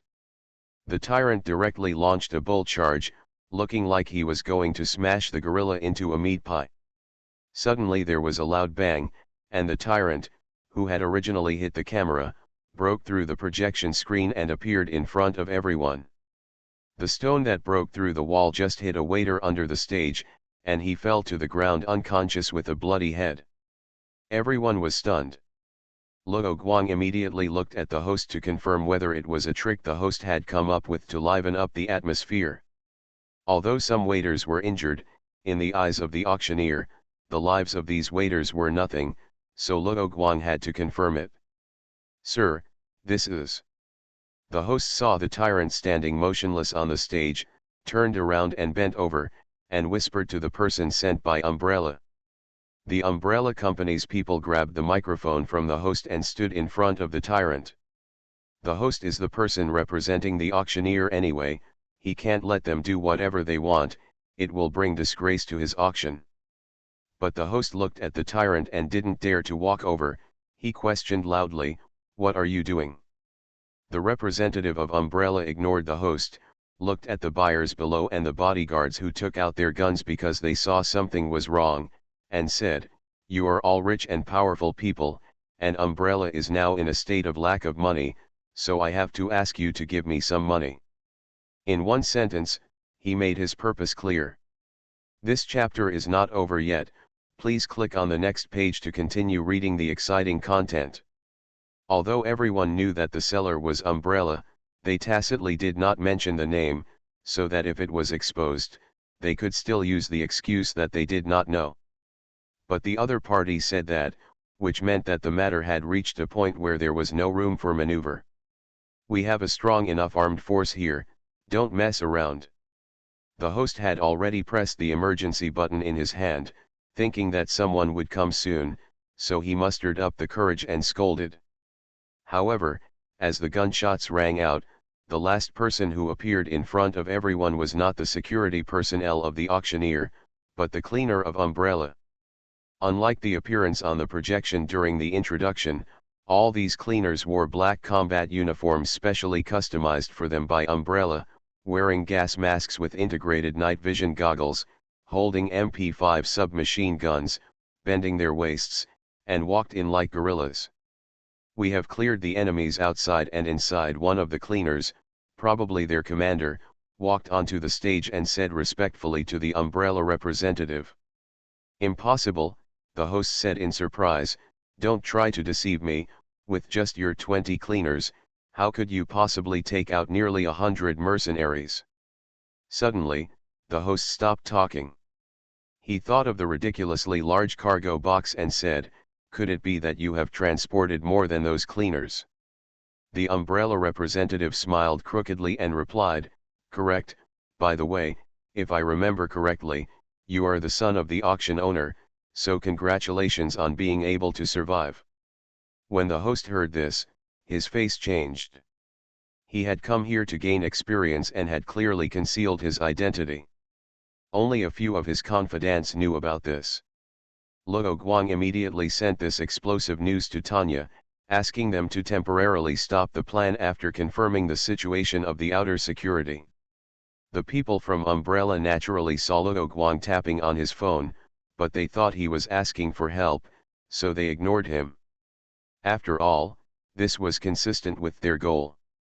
Unexpectedly, Luo Guang, who noticed the Umbrella representative's gaze, raised his phone and shouted, "I have called the police. You'd better let us go quickly. Otherwise, when the police come, you won't be able to escape. Maybe I won't be able to update tomorrow, because some relatives won't have dinner, alas." You are listening to Novels at Bless Up channel. Wish you happiness and luck. Please subscribe to receive new novels. How do you feel about this novel? Please like and leave a comment. Evolution begins with Resident Evil. Author, Wei Tongmiao. Chapter 152. Chapter 148. The Oriole is behind. Call the police. Everyone in the audience was stunned after hearing Luo Guang's words. If Luo Guang said to call his background and power, then everyone would understand. After all, Umbrella Company wanted to kidnap them, so they naturally had to contact someone to prepare the money. But now people like him are buying and selling biohazardous materials, which is considered illegal and criminal behavior in various countries, so Luo Guang said that he had called the police. Isn't that just a thief calling for a thief? He asked someone to catch him. The strategizing representative of Umbrella was stunned when he heard Luo Guang's words, and then burst out laughing, sounding very arrogant. This was the best joke he had heard today. Umbrella said, "Police. When the police come, you will all be arrested, and I will leave safely under the cover of the cleaners and watch your jokes from a distance. Not to mention, the mountains here are high and the emperor is far away. When the police from West Pakistan come over, you daylilies will be cold." Other buyers knew that Umbrella Company wanted to kidnap themselves and others for money, so they felt relieved. At least their lives would not be in danger, so they kept calm and nodded after hearing the seller's words. Representative Umbrella regarded this as a funny episode. He felt that he was in control of the situation and didn't pay much attention. He said to everyone, "Everyone, please take off your masks now." While talking, the representative of Umbrella took out a Sony camera and wanted to take pictures of everyone. This was evidence that they were involved in the sale of biological and chemical weapons, and it was also the material he used to blackmail buyers in the future. Everyone also understood what the other party meant. Among them, Ms. Fox looked at the bodyguard beside her, and the bodyguard shook her head gently, indicating that the situation was very difficult to handle. In the end, Ms. Fox, the dog-headed man, the bull-headed man and others were forced to take off their masks. However, there was still one person who did not take off his mask, and that was Luo Guang. After wiping his hands and the corners of his mouth, Luo Guang stood up, moved his body, stretched out, and checked the situation of the enemies around him. After eating and drinking enough, it's time to exercise. Luo Guang's digestive system is very efficient, so he doesn't need to rest for a while. Because there are no bodyguards around Luo Guang, a cleaner has been waiting near Luo Guang for a long time. As long as the Umbrella representative gives an order, it will be ready to take down Luo Guang with a rope. "Mr. Cat, do you think that if we want to kidnap you and get money, we have to protect your life, so you can do whatever you want?" The Umbrella representative looked at the movement of the gun next to Luo Guang, who was not paying attention, and said angrily. Ms. Fox also persuaded, "Mr. Cat, our lives are in his hands now. Can you please not make any moves to irritate the other party and hurt us?" After hearing Ms. Fox's words, others also spoke. "What happens to you is none of my business." Luo Guang replied with a smile, sneered at the others, and said, "You are all one-sided. How come you are indifferent when someone points a gun at you, and you are so quick to be intimidated?" "It seems that Mr. Cat is not afraid of death," Ms. Fox frowned. Representative Umbrella continued, "In this case, Mr. Cat will become Mr. Chicken and show it to all the monkeys." As soon as the other party finished speaking, the cleaner next to Luo Guang raised his gun to kill Luo Guang. However, Luo Guang would not surrender so easily. He avoided the muzzle of the gun and rushed over, seemingly trying to seize the gun. Da-da-da. During the fight, the weapon in the cleaner's hand was triggered, and then Luo Guang's reckless force pointed the gun at the other cleaners. This is an opportunity. All the bodyguards thought of it together. They have no value in being kidnapped, and if their master is kidnapped, they will be dead even if they escape. The current conditions do not allow them the time to ask their master what he wants. Therefore, they did not ask their owners, but attacked almost at the same time, firing rapidly at the nearby cleaners, and that was all. There were several buyers with military backgrounds who understood the situation and cooperated with their bodyguards to fight back. However, they had not drawn out their guns before, so they were a little slow. The surrounding cleaners also reacted. Umbrella representatives gave them an order in advance not to shoot people who took off their masks. At this time, the bodyguards were all standing next to their bosses, which made the cleaners hesitate. Therefore, the first reaction of the cleaners was to find a bunker, and the second reaction was to shoot Luo Guang, who had lost his death-free gold medal. Hesitation leads to defeat. This brief hesitation allowed the bodyguards to seize the opportunity. By the time the Umbrella representative shouted for free fire, the number of cleaners present was already less than half. But the weapons in the hands of the cleaners were fully automatic submachine guns after all.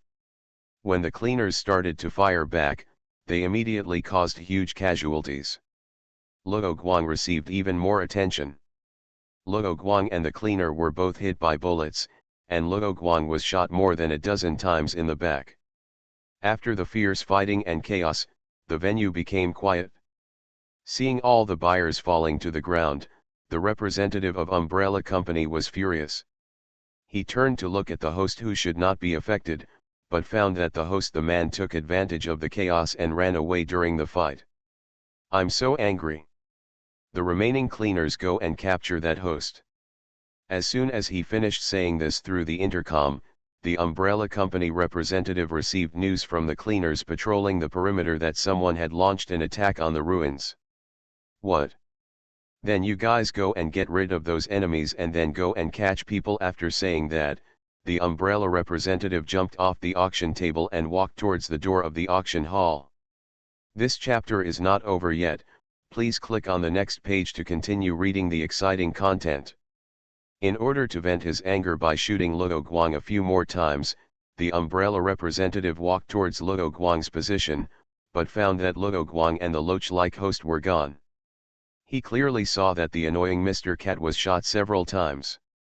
Luo Guang did not run out of the auction hall, but used the tablecloth as a cover, and immediately rolled under the table after the cleaner of the auction hall left. The Umbrella representative stopped and hesitated, and Luo Guang immediately seized this opportunity, immediately confirmed the position of the Umbrella representative through the tablecloth with several holes shot by bullets, and then directly shot. The Umbrella representative who was walking in front of the tyrant was shot in the head, without even saying a last word, staring with eyes wide open, fell to the ground in hatred. The mission of this tyrant has not changed. In addition to the previous performance, it also has the mission of protecting the Umbrella representative.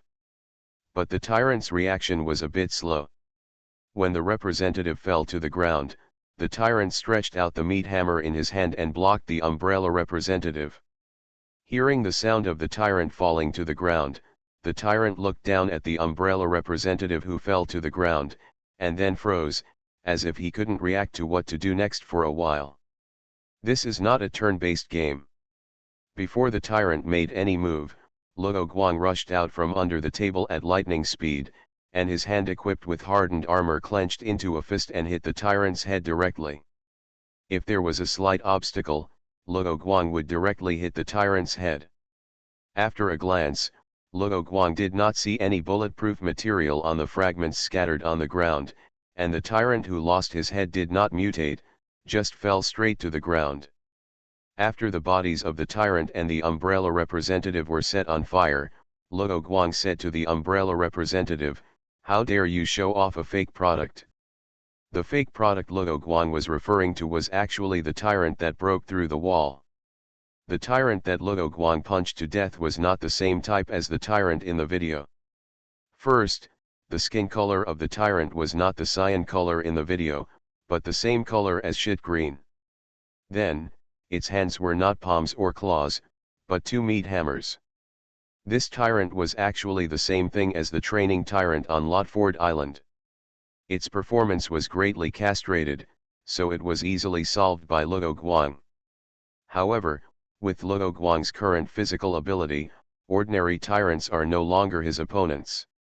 From the current situation, the Umbrella representative used the previous Tyrant video to deceive the people present. This training Tyrant rushed out from the projection screen playing the video, making most people think that it was the invincible and unshakable Tyrant in the video. Although the skin color and hands were different, except for Luo Guang, no one else knew what the difference was between this Tyrant. After replacing the pistol with a new magazine, Luo Guang picked up the MP5 submachine gun on the ground and took a few unused MP5 submachine gun magazines. From the words of the Umbrella representative and the text message he received, Luo Guang knew that it should be Tanya and the others who started the attack after confirming that there were no cleaners left in the outer camp built by the auctioneer. The first target was the cleaners on guard at the entrance of the ruins. Luo Guang replied to a text message and then set out to find the auctioneer's son. To be honest, Umbrella's operation feels a bit like being hostile to the world. No matter how the court decides the case, Umbrella will definitely be hit by countries around the world in the end. After all, the video can only deceive ordinary people. Now, because other buyers were shot dead after contacting their own organization, as long as Luo Guang spreads this news, Umbrella, which does not abide by the rules of the road, will definitely be excluded by the dark forces. Luo Guang couldn't figure out what the Umbrella company, which offended both the black and white worlds, was going to do next. However, Minister Thor of Umbrella told him not to contact him, which made Luo Guang unable to obtain information from Umbrella Company for a while. The former Apocalypse Luo Guang had established his own intelligence network, but now Luo Guang didn't know anything about that intelligence network, so he never went to look for it, but waited for people from his intelligence network to find him. Luo Guang took the weapon and walked to the place where the host stood, and then began to feel around. The wall was solid, and he didn't hear any sound of space behind him after knocking hard. The wall was fine, and then Luo Guang checked the platform and found that there was a staircase leading down below.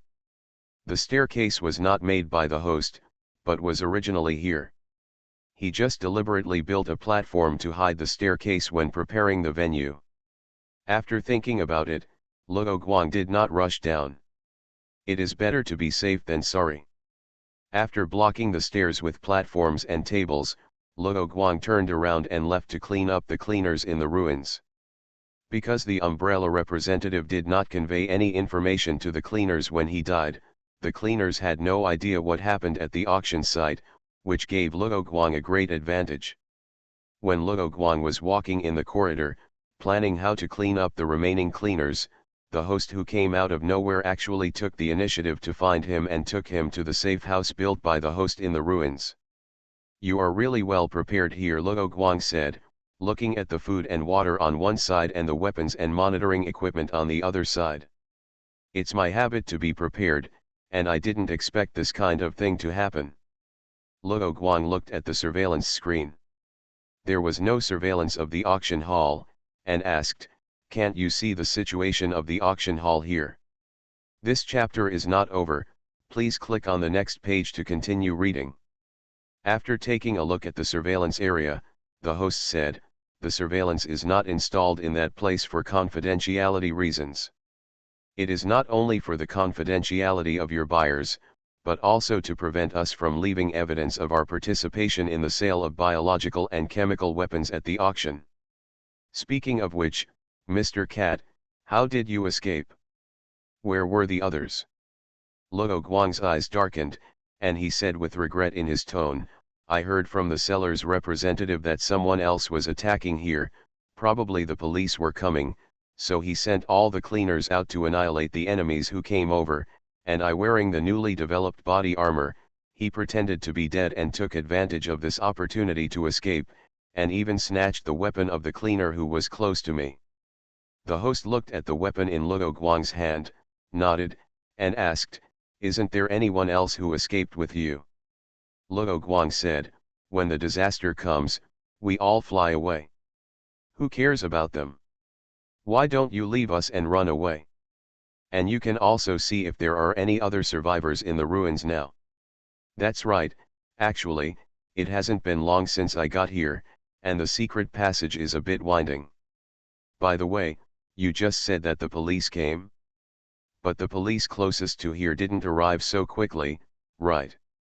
And the host didn't think those police officers had bile ducts, so he asked again. However, Luo Guang did not answer him this time. He glared and asked, "How did I know? Are you interrogating me? What's going on with your auction house?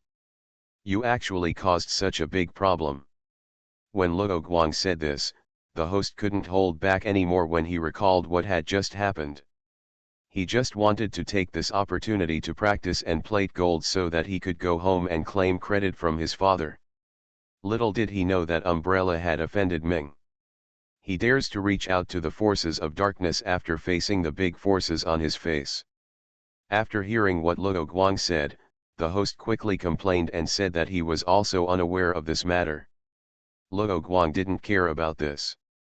Looking at the pitiful host, he laughed happily. Evolution begins with Resident Evil. Author, Wei Tongmiao.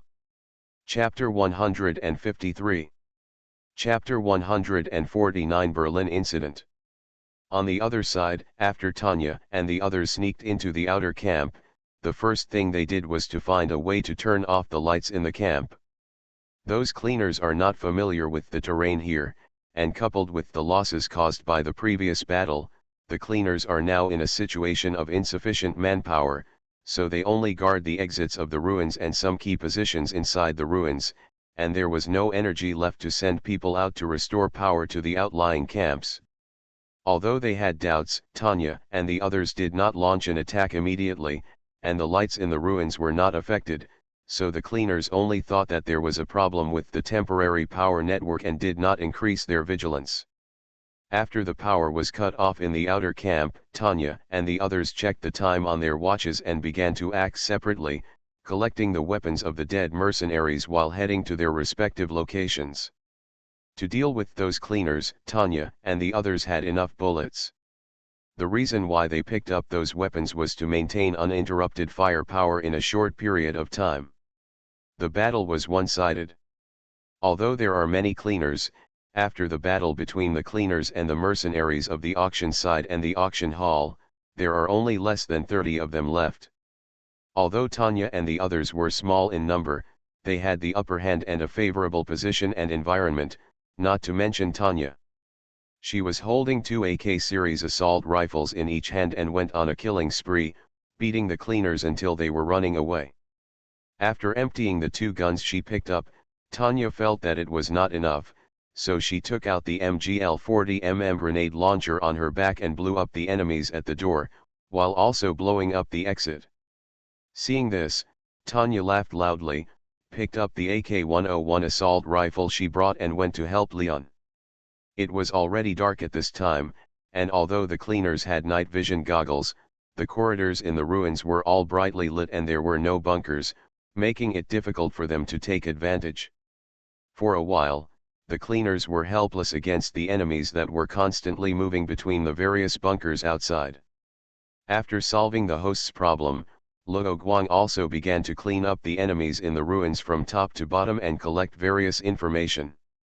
However, there is not much useful information in this ruins, and there is nothing special about Umbrella's container for transporting tyrants and biological and chemical weapons. Therefore, Luo Guang quickly touched the cleaner's back, and then solved a cleaner with a precise bullet. The battle was quickly resolved. "What kind of costume are you wearing?" Tanya held the gun sideways and smiled when she saw Luo Guang coming to meet him. Krause naturally still had a cold face, while Leon seemed to be suppressing a smile. Luo Guang asked strangely, "Why are you reacting so loudly? No one in there found it funny before." "Luo, this is because we heard you say wearing a black cat mask before, and thought it was a more serious and fierce or weird and ominous one." Leon swept away the haze caused by the previous killings and smiled. Hearing Leon's words, Tanya laughed directly and said, "It turns out that you are a mask of this kind of cartoon character. There was a big gap between us and us at that time, so." Luo Guang took off the black cat mask, looked at the round cat face on it, and said, "You guys are ignorant. This is the Black Cat Sheriff, the embodiment of justice. All crimes will be brought to justice by it. Okay, stop playing tricks. Clausa interrupted everyone and said, has it been confirmed that the inside has been cleaned? Have you got the auction items? No, umbrella companies' auction items require buyers to provide them with body samples before they can obtain them anyway. The auction item was not there, so Luo Guang didn't have to hide it when Clausa asked about it. When Clausa heard this, he didn't say anything, and turned to ask, those cleaners turned into liquid, they are indeed very suitable for secret operations, and they are not afraid of being captured. But the combat effectiveness is just that. Leon thought he had committed a murder at first. The first murder made him feel a little confused. Later, after being reminded by Luo Guang and the cartoon mask, he quickly adjusted his mentality and joined the topic. Luo Guang happened to pass by the cleaners sent by Umbrella Company on Nazina Island, so he had not met the cleaners. Therefore, after Luo Guang saw the reports from Hank and Carlos, he specifically contacted Hank and the two of them to talk about the cleaner. In the eyes of the two of them, these cleaners are actually not weak. They are much stronger than most ordinary soldiers who have been trained. It is a pity that the cleaners encountered elites such as Hank and Carlos, the gods of death, in their first battle. In fact, Luo Guang smelled the blood plague virus from those cleaners. It may be the latest research and development results of the Chicago branch after the evacuation of the blood plague virus. These cleaners are a fusion of the blood plague virus and the T virus. Created biological weapons.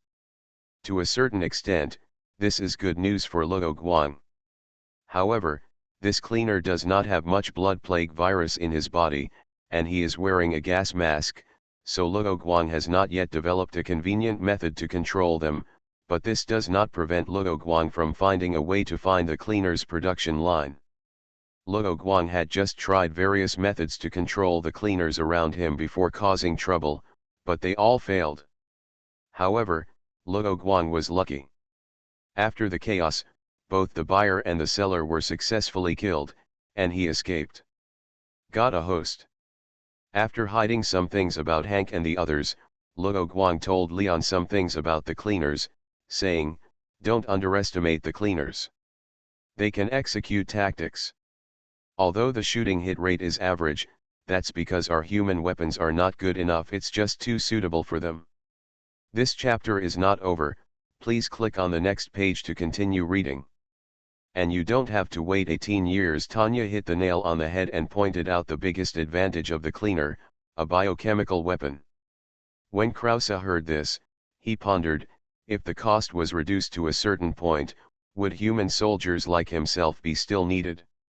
After several people completed the task and cleaned up all the traces, they boarded the auctioneer's helicopter and left the tropical rainforest.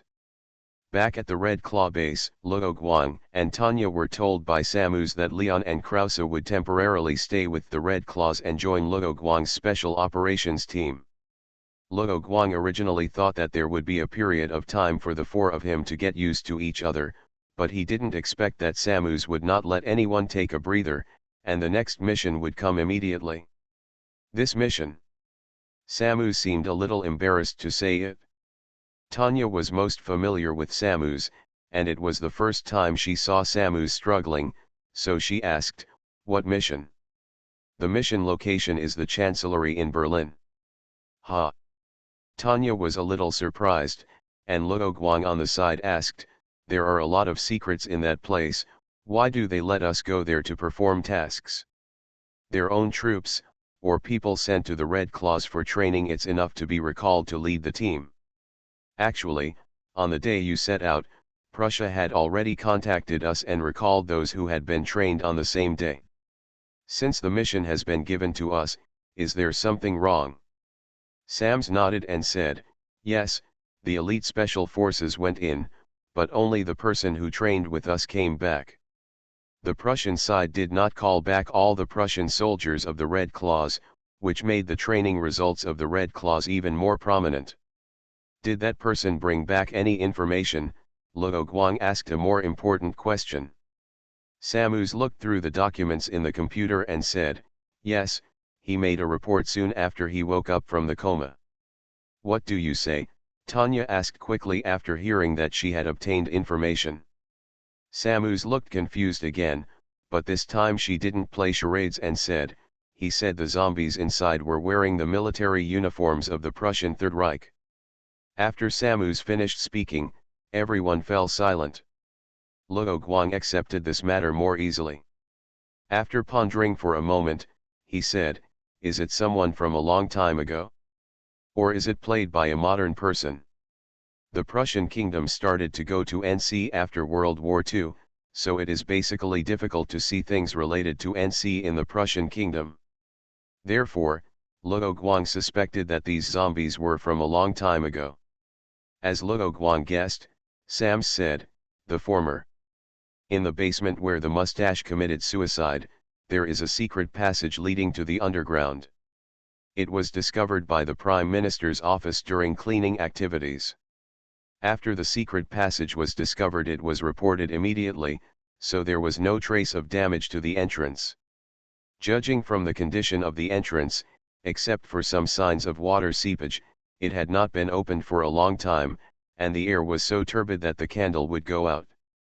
So the zombies inside are from a long time ago, but can zombies live that long? Without food. Zombies still need energy to carry out activities, and eating is their simplest and crudest method. It is said that there is a doomsday fortress down there, with plenty of food. But it should be canned food, right? Will zombies open cans?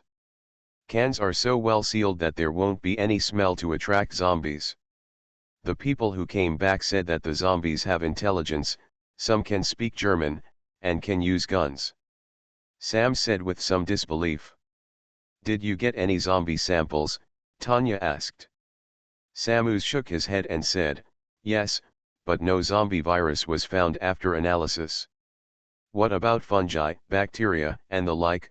Luo Guang asked. Of course they were all tested, but nothing was found. The researchers of the Red Claw Force did not check these, and firmly believed that the zombies were caused by viral infection. So weird, Leon lowered his head and thought, and asked, are those things really zombies? Samus replied, according to the report, the things in the Doomsday Fortress all have pale skin and are skinny but strong. Is this consistent with the situation of ordinary zombies? But zombies that can talk and shoot have never been witnessed. Clausa interrupted and continued, from this aspect, could these zombies be biochemical weapons developed by NC during World War II? After a pause and thought, the others couldn't help but nod in agreement with Clausa's statement. What's the current situation in Berlin? Luo Guang took out his cell phone and sent a message to the Hells Angels gang, asking them to help inquire about the situation. What Luo Guang did before going to the Republic of Edenia was to recruit the Hells Angels gang.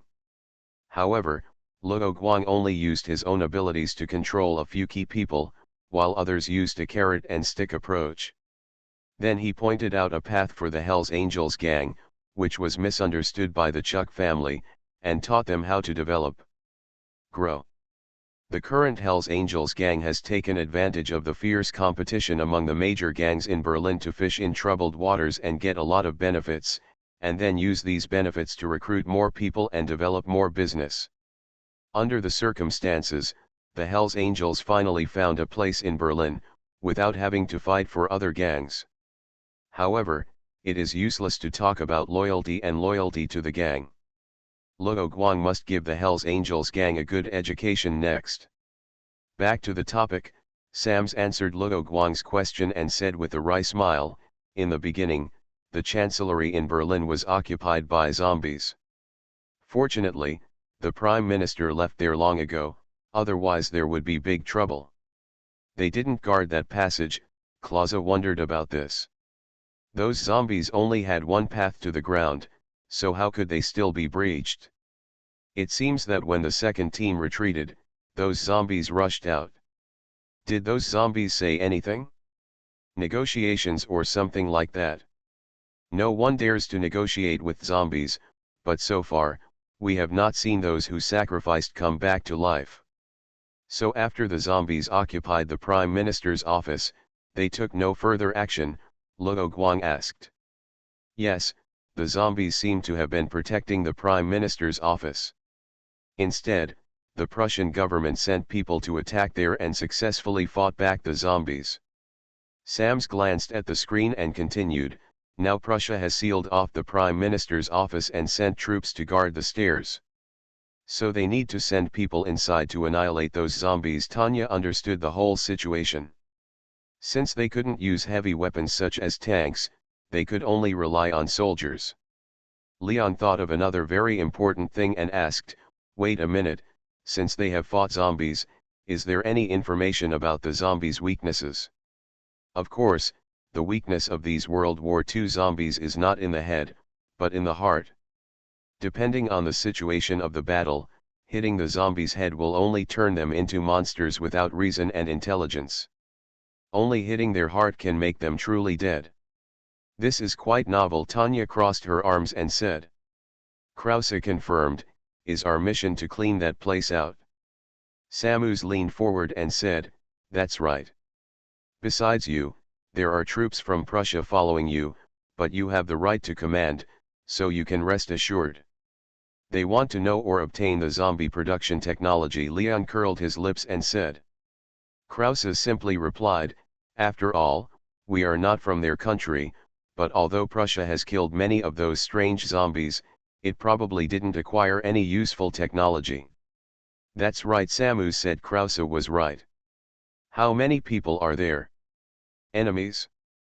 I don't know the exact number. I'm asking how many people are going in with us, Krause asked. After confirming, Samus said, 8 people. Too many. Krause frowned. Leon didn't know why and asked, wouldn't it be better if there were more people? That doomsday fortress should be pretty big, right? Tanya understood what Krause meant and said, Krause is worried that the Prussian country will be detrimental to us, such as how to deal with certain things. This. Leon was not stupid.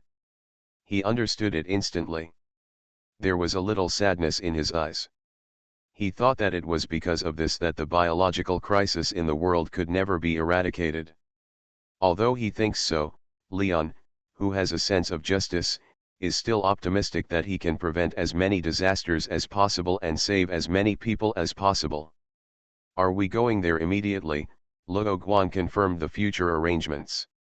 Samus knew that Luo Guang liked to take a vacation, so he nodded apologetically and said, that's right, I'll leave this to you. Meow, recent events have disrupted the pace of updates, meow. Evolution begins with Resident Evil. Author, Wei Tong Meow. Chapter 154.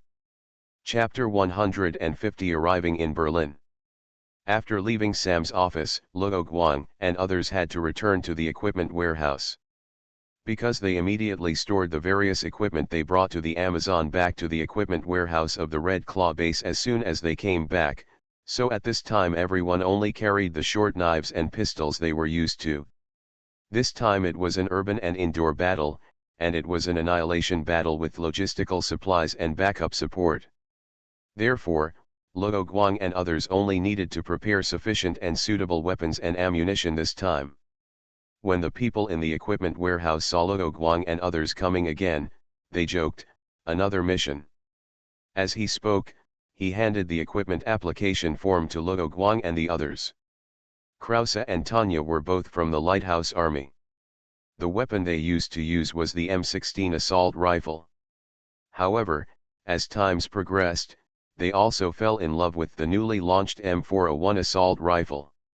In addition, Tanya did not choose to bring the MGL 40mm grenade launcher, which is not suitable for use at close range and indoors. Instead, she chose defensive grenades, flash grenades, and smoke grenades, with a ratio of 2 to 1 to 1. Krause is about the same. Like Tanya, he carries a lot of projectiles, but Krause is more offensive. Frag grenades account for most of them, taking a full 7, but only a symbolic 2. A flash bomb and 2 smoke bombs. Leon is a policeman. Although he has received professional agent training and can use various weapons proficiently, he is still more proficient with submachine guns than assault rifles, so he chose a UMP-45 submachine gun equipped with a front grip and a holographic sight. Using .45 ACP bullets, which are more powerful than the 9mm bullet version. Moreover, UMP-45 has good reliability and high shooting accuracy. Although the recoil of the .45 ACP bullet is relatively large, the recoil during bursts is quite low. The shorter gun body also makes it easier for Leon to fight indoors. Because the enemies in this mission would use a variety of firearms and weapons, they also chose to wear tactical vests and helmets with bulletproof plates. The weapon Luoguang held this time was not the M4S90 semi-automatic shotgun he was used to. Although this battle was an indoor battle, normally the shotgun was home, but Luoguang wanted to try more types of weapons. So this time he chose two M249 paratrooper-type light machine guns, which used short barrels and were not equipped with front grips and sights. Luoguang only added a laser sight. After a few people got their equipment, they took their weapons to the shooting range with Leon. The main reason is that Leon still needs to get familiar with the weapons in his hands. It doesn't take too much time anyway, so Luoguang agreed to Leon to shoot a few magazines. Judging from the results, Leon's shooting results were good, and he basically hit the target. The key position on the humanoid target. Although this UMP-45 submachine gun has only 25 rounds of ammunition in its full magazine, after Leon looked at Luoguang who was preparing to test the gun, he felt that 25 rounds of magazine was enough. Now that they are all here, Luoguang's hands are itchy and he is ready to shoot 2 boxes of ammunition. He holds an M249 light machine gun in each hand, then steps firmly, uses the landing point of the laser sight to aim, and then there was no short burst of fire, but direct firing. Because he did not have a clear understanding of the recoil of a light machine gun held with one hand, Luoguang first tried his best to resist the recoil of the 2 light machine guns, and then adjusted the force he used when controlling the gun according to the recoil. However, when holding the gun with one hand and not using all his strength, Luoguang could not completely stabilize the gun body. The muzzle of the gun shook too much, so the accuracy was basically impossible to count on. But Luoguang didn't care. He used these two. I brought the light machine gun to the shooting range because I was inspired by Tanya saying that she had previously played with AK series assault rifles with both hands to fight cleaners, so I also took 2 light machine guns to play with. Besides, if the accuracy is not enough, then the bullet density can be used to make up for it. Anyway, this light machine gun is powerful enough, and it can tear those NZ zombies to pieces. Tanya, who originally didn't believe that Luoguang could stand and shoot with dual-wielding light machine guns, was as dumbfounded as everyone else. She was able to shoot with an AK series gun with both hands because she had something in front of her to hold the gun steady. Luoguang was shooting while hanging in the air, but the stability of holding the gun seemed to be comparable to hers. "Captain, you don't need to bring 2 light machine guns, right?"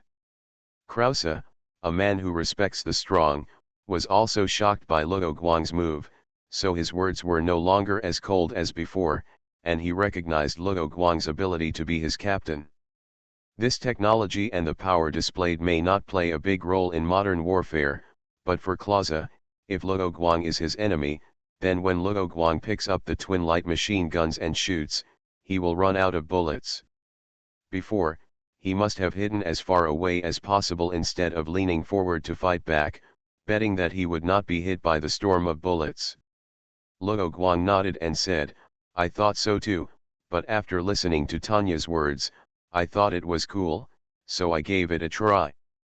Leon nodded his head a few times like a chicken pecking at rice. He also thought it was very handsome. Luoguang, holding 2 light machine guns, was like the god of war, with the aura that one man could stand in the way of all others. Don't tell me that you applied for this weapon from the equipment warehouse just to try it out at the shooting range.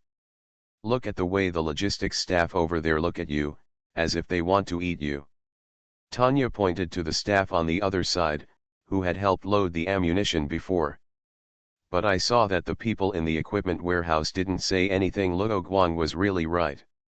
He was just playful, but it didn't seem to be a problem to take him into battle. This chapter is not over, please click on the next page to continue reading. Leon said, Captain, you have applied for it anyway, so just take it with you. It will always be useful. For example, when you need fire suppression, I can ask you to borrow one to try. Seeing Luo Guang's operation, she was not whimsical, but it was actually not practical, so Tanya just said, fighting is not target training. You standing and slinging bullets like this is not as efficient as someone else's accurate bullet. I know that in actual combat I will definitely use short bursts of fire to suppress it. Luo Guang said not to worry.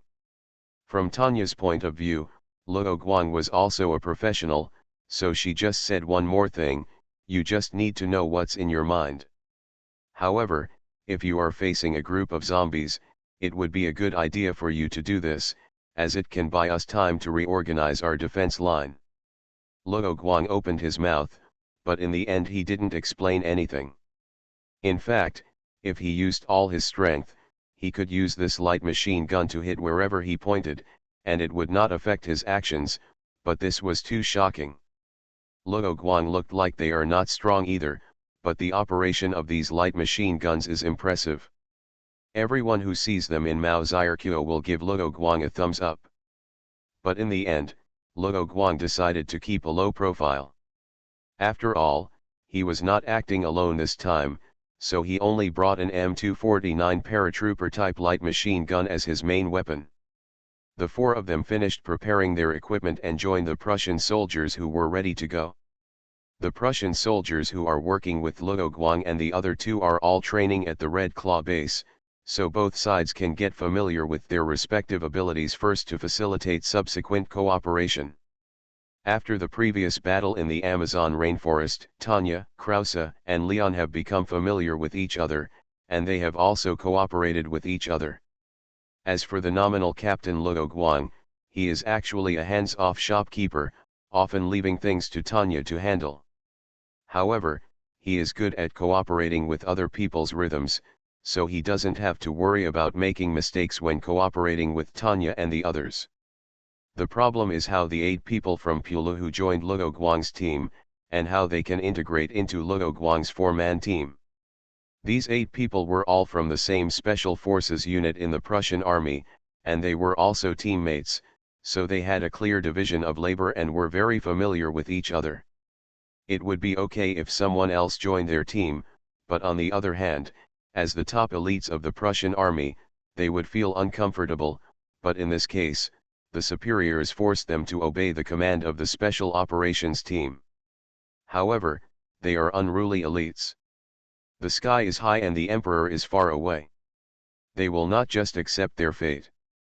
Their opponents are not much different from ordinary human soldiers, so they plan to fight for themselves. It happens that both sides are soldiers, so Pula the soldiers of the country intend to decide the right to speak according to military methods. When he heard that they wanted to challenge, Luo Guang was the first to stand up and said loudly, "You said you are elites. I fight the elites, and I want to fight 10 of them." These 8 people were the second batch of people sent. When they joined the Red Claws, Luo Guang was performing a mission on Bainoi Island and was not in the base. Therefore, they did not know that Luo Guang was in order to practice his fighting skills. How could he defeat everyone in the base and achieve any brilliant results? Their seniors, the first ones who came, naturally would not tell the newcomers about being beaten, so they launched the challenge with such confidence. Hearing Luo Guang's words, the new 8 people laughed, laughing at Luo Guang's overestimation of his abilities. Since the Special Operations Team asked its captain to come forward, the captain of the new 8 took the initiative to take over the job. One-on-one, one round will determine the outcome. As soon as Luo Guang finished speaking, the opponent's captain rushed over. Unlike other people who took advantage of their tonnage and wanted to directly deal with Luo Guang with one move, The captain of the new 8 people rushed up and used a combination of straight punches, uppercuts and backswing punches. The new 8-man captain wanted to use his fast punching speed to suppress Luo Guang.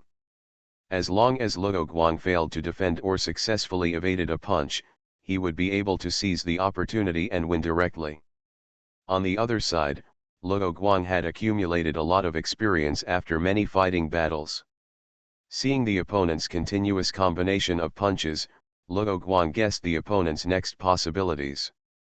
With Luo Guang's dynamic vision and speed, he can actually find opportunities to counter-attack in the opponent's combination punches, but Luo Guang doesn't want to expose too much of his own strength, so Luo Guang is like shooing away flies, blocking the new 8 people. The captain's hand was slapped aside. The new 8-man team couldn't attack for a long time, and they felt a little irritated. They raised both fists with the intention of punching their chests. Luo Guang stepped back to avoid the blow, and the new 8-man captain took advantage of Luo Guang's retreat to receive a turning kick. Using his arms to block the opponent's powerful turning kick, Luo Guang mocked, "Try harder." When Luo Guang blocked the turning kick, his body was not moved and he took it lightly. This move is the unique skill of the new 8-man captain.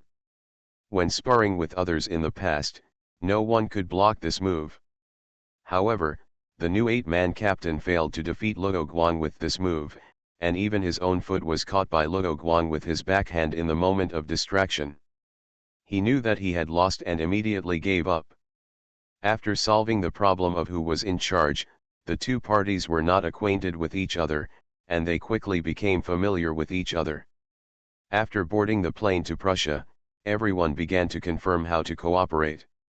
Tanya and Krauser are both excellent assaulters, and 3 of the Prussian people are mainly assaulters, just forming an assault squad. Leon is not a soldier and has no familiar position, but he is the easiest person to arrange, just to be an assistant to the machine gunner. Watching them discuss, Luo Guang, who was checking the paper version of the intelligence, suddenly interrupted everyone and said, "There is no need to discuss the issue of cooperation. I think the area under the Doomsday Fortress is quite large. We can advance in 2 directions." Luo Guang's previous prestige made the Prussian people dare not object rashly, and turned to look at Tanya. Tanya took the information handed over by Luo Guang and read it. According to the intelligence of the previous reconnaissance team, that is, the person who came back alive, the Doomsday Fortress is very large. Because the Doomsday Fortress is located under the Chancellery and is very deep, the Berlin Underground project did not dig and discover the Doomsday Fortress. The previous people only explored a few areas, and according to him, most of the corridors inside are not spacious. Tanya saw the information marked by Luo Guang and read it out. Luo Guang explained, "Yes, to be honest, we have a total of 12 people now, which is too many. If we start a battle in the corridor, we can't do anything. That's why Prussia didn't send people to attack by force. They can't play their advantage in numbers. If they attack by force, the losses will be too great." Krause glanced at the Prussian people when he said this. The Prussian people received a secret order from their country to monitor Luo Guang and his team. They noticed Krause's eyes and understood that the secret could not be hidden from Luo Guang and others. The captain of the Prussian soldiers felt that both sides had to carry out the mission together, and they should not hide things that would affect unity, so he told the content of the order without hiding it, and Luo Guang and others were not surprised. Luo Guang brought the topic back to the mission and said, "Since you have said it publicly, that's it? You should also know the situation there. If we act together, it will be bad for both of us." The Prussian captain groaned in silence, and his teammate said, "Captain, if we go down, the people above don't know the situation. At most, we can say that we were dispersed." The captain looked around at his teammates, and his teammates nodded to their captain. Seeing this, the Prussian captain said, "Then do as you said." Luo Guang nodded, and after the discussion about the distribution of cooperation ended, everyone fell into silence for a while, and did not find another topic, but closed their eyes to rest and prepare for the next battle. After arriving in Berlin, the group went to the Chancellery without stopping. After communicating with the commander there, Luo Guang led everyone to the underground fortress under the Chancellery. I will adjust on the weekend. There are too many things that bother me recently. You are listening to Novels at Bless Up channel. Wish you happiness and luck. Please subscribe to receive new novels. How do you feel about this novel? Please like and leave a comment. Evolution begins with Resident Evil. Author, Wei Tongmiao. Chapter 155. Chapter 151. A tough nut to crack. Although Luo Guang can understand German through the system, if he speaks German, he needs the system to speak it to him, and then repeat it himself as a sounding board, which Luo Guang does not do. However, Luo Guang has been in this world for more than a year. After a long period of listening, speaking, reading and writing, he has become very proficient in English. So Luo Guang spoke in English with the Prussian commander on the ground, and he also got a lot of new information. Fortunately, the military commander-in-chief of Prussia was not a waste. He drove those World War II zombies back to the underground fortress. After retaking the Prime Minister's office, he did not order to stop the attack. Instead, he continued the attack and destroyed the upper and lower parts of the stairs leading to the Doomsday Fortress. He came down and established a defensive position, firmly controlling it in his own hands. Because the zombies on the other side were also intelligent and knew tactics, Luo Guang could guess without even thinking that the World War II zombies would set up defenses in the space after going down the stairs. The intelligence obtained before coming here did not mention this. After Luo Guang heard the commander's arrangement, he finally felt relieved. It would be great to have a reliable commander. There is a space under the stairs, about 40 to 50 square meters. The lighting is powered by wires pulled from above. It is also connected to telephone lines and the internet. In terms of defense, they did not establish defensive positions facing the corridor leading to the interior of the underground fortress. Instead, they established defensive positions with sandbags on both sides to form crossfire. There's no light inside. Luo Guang looked at the only dark corridor leading to the interior and asked the team guarding under the stairs. The guard captain nodded and said, "No, we tried to send people in, but they didn't come back in the end." "Is there always a power outage and no lights here?" "No, when we came down for the first time, the lights were still on, but when we counterattacked here, the enemy suddenly cut off the power and turned off the lights, causing heavy losses to the soldiers we had just attacked here. The other party's intelligence seems to be quite high. They know their own advantages and have better night vision than normal humans." Luo Guang expressed his opinion. Tanya also noticed the lack of lights in the corridor and nodded. "Thank you for the information, soldier." Luo Guang thanked the soldiers on the front line. After an on-site inspection and a few words with the guard captain here, Luo Guang did not immediately order everyone to set off. Instead, he took advantage of the last safe time to discuss, "What do you think? Do you have any good suggestions?" Tanya replied, "We have night vision goggles, but I'm worried that those World War II zombies can see better than us in the dark, otherwise they won't be able to kill with the lights off. This is a problem, and in the dark, it is easy to be misled and cause confusion, leading to accidental injuries to teammates, not to mention that our cooperation is not high." Krause knew that this was a big trouble, and such an important matter was not informed at the first time. Fortunately, when everyone chose tactical helmets, they had no shortage of money anyway, so they were equipped with the best night vision goggles in the Red Claw base. However, no matter how advanced the night vision goggles were, they were still not as effective as their own eyes. Everyone was silent for a while. This matter was difficult to handle. For Luo Guang, as long as there is no light, Luo Guang can see things in the dark like daylight. However, when using this ability, Luo Guang needs to pay attention to the sudden appearance of strong light. Thinking of this, Luo Guang opened his notebook again and looked at the map of the Doomsday Fortress drawn based on the survivors' words. This underground fortress was intricate and complex. Instead of hollowing out the entire underground, a space was dug to build a place. Therefore, there were a large number of structures inside the fortress. Corridor. The area that the survivors explored was very small. After alarming the World War II zombies, they quickly escaped. Therefore, Luo Guang did not find the location marked with the power supply system. After all, such important places are usually deep in the fortress. Let me go in alone to check the situation first. If I successfully find the power supply system or the light switch, you will launch an attack immediately.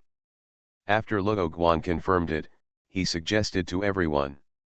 This is too dangerous. Leon was the first to object. He felt that it was too dangerous for Luo Guang to go alone. This is not a movie. No matter how strong Luo Guang is, Leon doesn't think Luo Guang can defeat the enemies in the underground fortress alone like the protagonist in the movie First Blood. Krause did not speak, but Tanya knew Luo Guang and asked slowly, "Are you sure?" "Have." Luo Guang explained, "Too many people will make it difficult to move, and it is easy to be accidentally injured, which will also make my reaction slower. And this is the first time that the focus is on investigation, and I will not mess around." But the people sent by the Prussian kingdom seemed to have something to say. After all, their order was to monitor Luo Guang and others. There were other people around at this time, so he always wanted to say something. "Don't worry, I'm just looking for the power switch." Luo Guang reassured and continued, "When I turn on the power, I think those World War II zombies will definitely flock to my position. I'll leave it to you then, so I hope to arrange more people." The captain defending here shook his head and said, "The environment inside is too complicated, and there are too many people to operate it. Even if you really light up the lights inside, it will be difficult for us to break in and save you." "Yes, what he said makes sense." "Luo Guang, your goal is to focus on exploration," Leon agreed. Tanya also agreed with the captain of the defense and made her own suggestion. "As I said before, this Doomsday Fortress is too big. You don't know how long it will take to find it by yourself. Besides, you don't understand German, and you don't know how to get there even if you see the road signs. This chapter is not over yet, please click on the next page to continue reading." "What do you mean?" "Not only you, I want to go too. What about you, Clausa?" Tanya said, looking at Clausa. Clausa played with the dagger in his hand, heard Tanya's words, raised his head and looked at Tanya, and finally nodded. "What about me?" Leon found that he seemed to be left behind, and asked hurriedly. Tanya replied, "Luo Guang will be the first to leave, and Clausa and I will be the second group to follow. Leon, you are responsible for staying here to meet and serve as a bridge between us and Prussia for business contacts." "Okay." Leon did not compete to go together. He knew that he was the weakest among the few people here, and he had insufficient experience in night operations, so he nodded and agreed to this arrangement. The other 8 people didn't want to be looked down upon, and they couldn't just wait here because of the orders from their superiors, so their captain proposed to divide the 8 of them into 2 groups, and send another group as the third group to set off. Luo Guang replied, "Okay, if there is a fork in the road, I will go to the left." This is to avoid repeated exploration and to find out the situation of the underground fortress as much as possible. Tanya and Clausa decided to go to the right, while the third group of people who set out would go to the left if there were 2 forks in the road, and go to the middle if there were 3 forks in the road. After a simple distribution, Luo Guang took the lead and set off with a light machine gun. Looking at Luo Guang walking into the corridor, Clausa noticed that Luo Guang didn't seem to pull down the night vision goggles to use them immediately. The corridor was very dark, and the walls were hard steel concrete.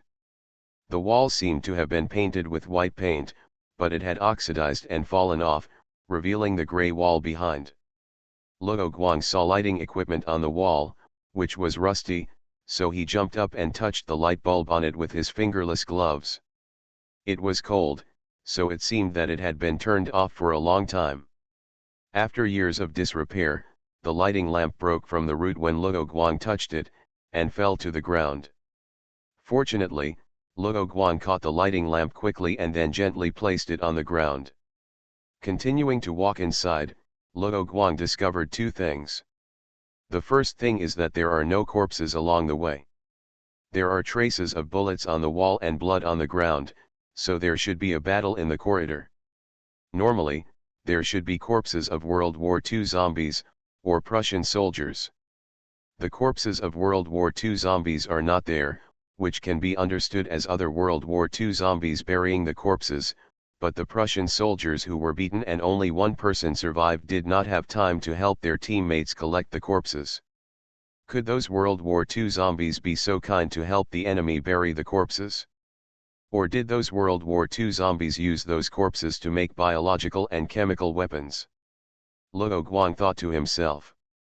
The second thing is that there was no enemy along the way. For example, the T-shaped intersection in front of Luo Guang was a very good ambush position.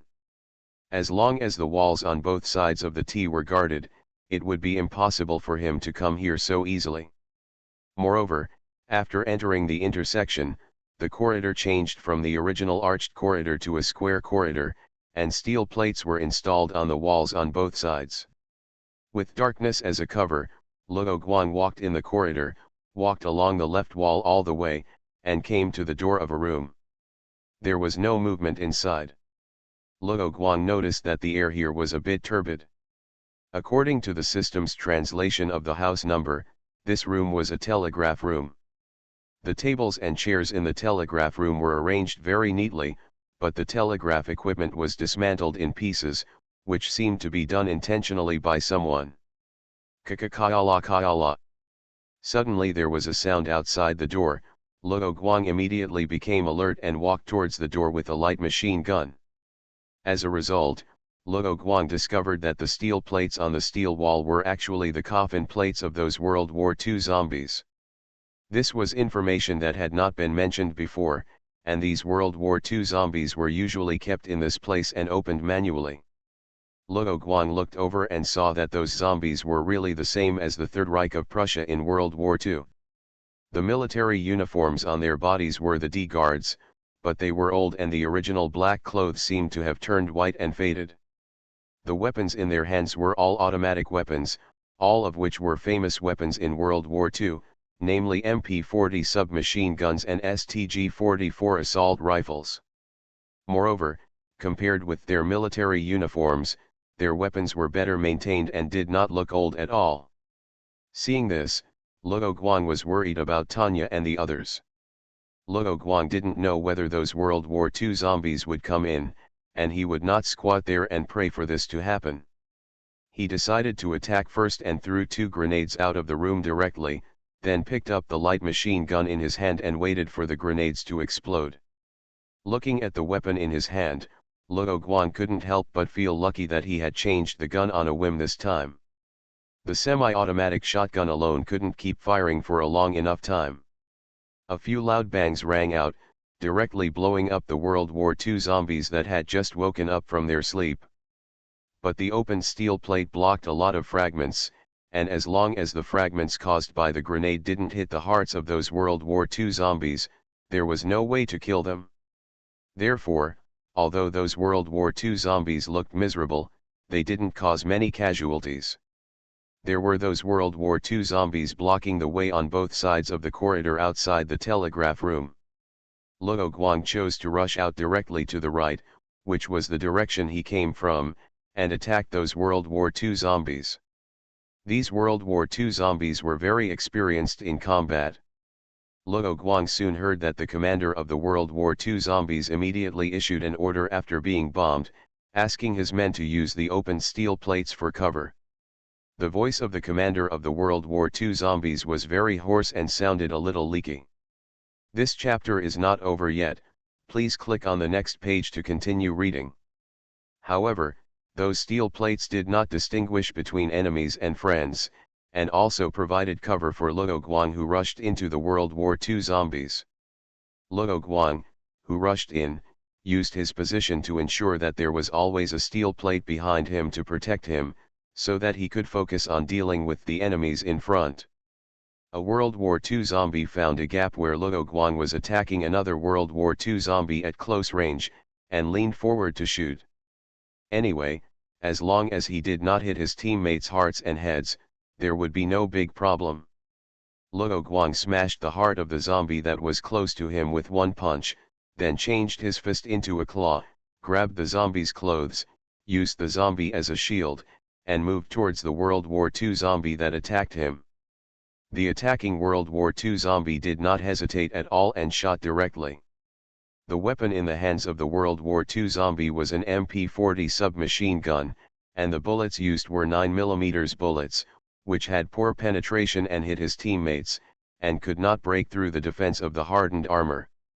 Luo Guang would not give the opponent time to aim again, and immediately raised the light machine gun in his hand to counterattack. 2 bullets directly solved the enemy. The enemies behind him began to approach Luo Guang, trying to compress Luo Guang's space for movement. Luo Guang, who kept thinking about how to fight, immediately threw the zombie body in his hand out, attracting the attention of the enemies behind him, and at the same time Luo Guang immediately turned around and shot. Because the steel plate bunker was on the left, Luo Guang did not need to switch the hand holding the gun, and the area to lean out was also small, allowing Luo Guang to counterattack more safely. The World War II zombies on the left side that came from behind were attracted by the corpse thrown by Luo Guang, and failed to aim at Luo Guang and shoot at him immediately, which gave Luo Guang the upper hand, and the enemy was immediately hit by Luo Guang's precise attack. The World War II zombies on the right side took the opportunity to attack Luo Guang, but Luo Guang, who did not look back, took out a pistol with his left hand and shot him. It was not advisable to stay here for long. Luo Guang walked sideways like a crab, moving sideways to the right. He switched the hand holding the gun, and changed to holding a pistol in the right hand and a light machine gun in the left hand, and kept moving in the direction he came from. The World War II zombie threw a grenade that was older than Luo Guang, and Luo Guang kicked it back before it landed. Taking advantage of the explosion of the old grenade and causing chaos over there, Luo Guang quickened his pace, cleared the enemies on his side, and returned to the T-junction, just in time to run into Tanya and Krauser, who were also fighting and retreating. The two sides exchanged glances. The enemy was not easy to deal with, and the best strategy was to run away. Krauser threw the smoke bomb on his body to block the enemy's vision, and then ran towards the stairs on the ground. The three of them ran all the way, and Tanya took out the flashlight, turned it on to the maximum brightness, and flashed the signal for the response. Without stopping, the three of them left the corridor and returned to the small space. At this time, the third group of people had not yet set off. When they saw Luo Guang and the others coming back, they were shocked. Meow, it's a little earlier than yesterday. Evolution begins with Resident Evil. Author, Wei Tong Miao. Chapter 156. Chapter 152 Eternal Virus. The captain of the new 8, Eureka Frains, was surprised. You are all back safely. No, why are you back so soon? Don't talk nonsense, hurry up and get ready, there may be pursuers behind you. Luo Guang didn't stop, he turned over and hid behind the sandbag, and replaced the light machine gun in his hand with a new 200-round chain magazine, and the previous one, the ammunition box with about 30 rounds left, was placed directly on the ground. Although Luo Guang used hundreds of bullets, many of them were used to suppress the enemy, so the results were not many. Tanya and the others did the same thing. At the same time, Tanya said, the steel walls inside are full of places where zombies sleep. When we walked halfway, the zombies woke up and blocked us directly in the middle. This is Tanya answering Eureka's question. Being blocked from both ends, you can still come back safely, That's awesome enough, Eureka said. Enemy attack.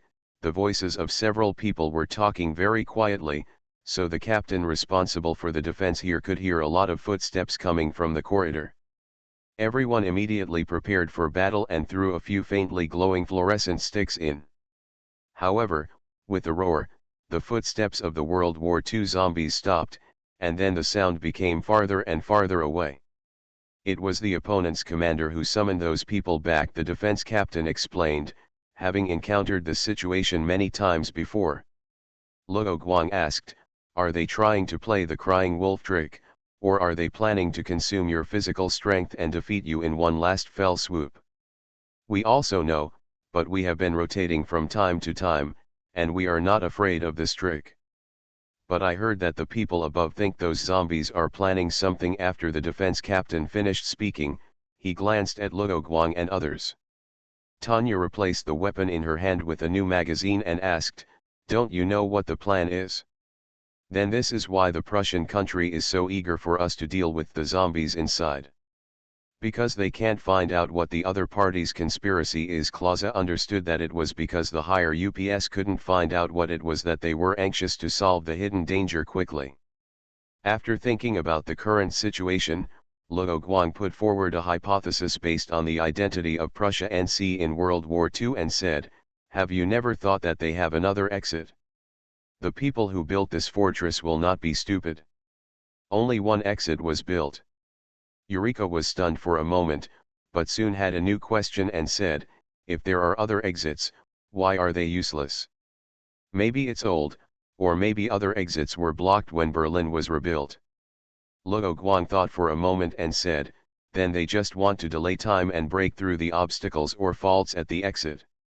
The secret door in the basement of the Prime Minister's office has not been opened because the World War II zombies in the fortress are in a dormant state. It was the first batch of people who entered that triggered certain mechanisms, and then awakened the World War II zombies.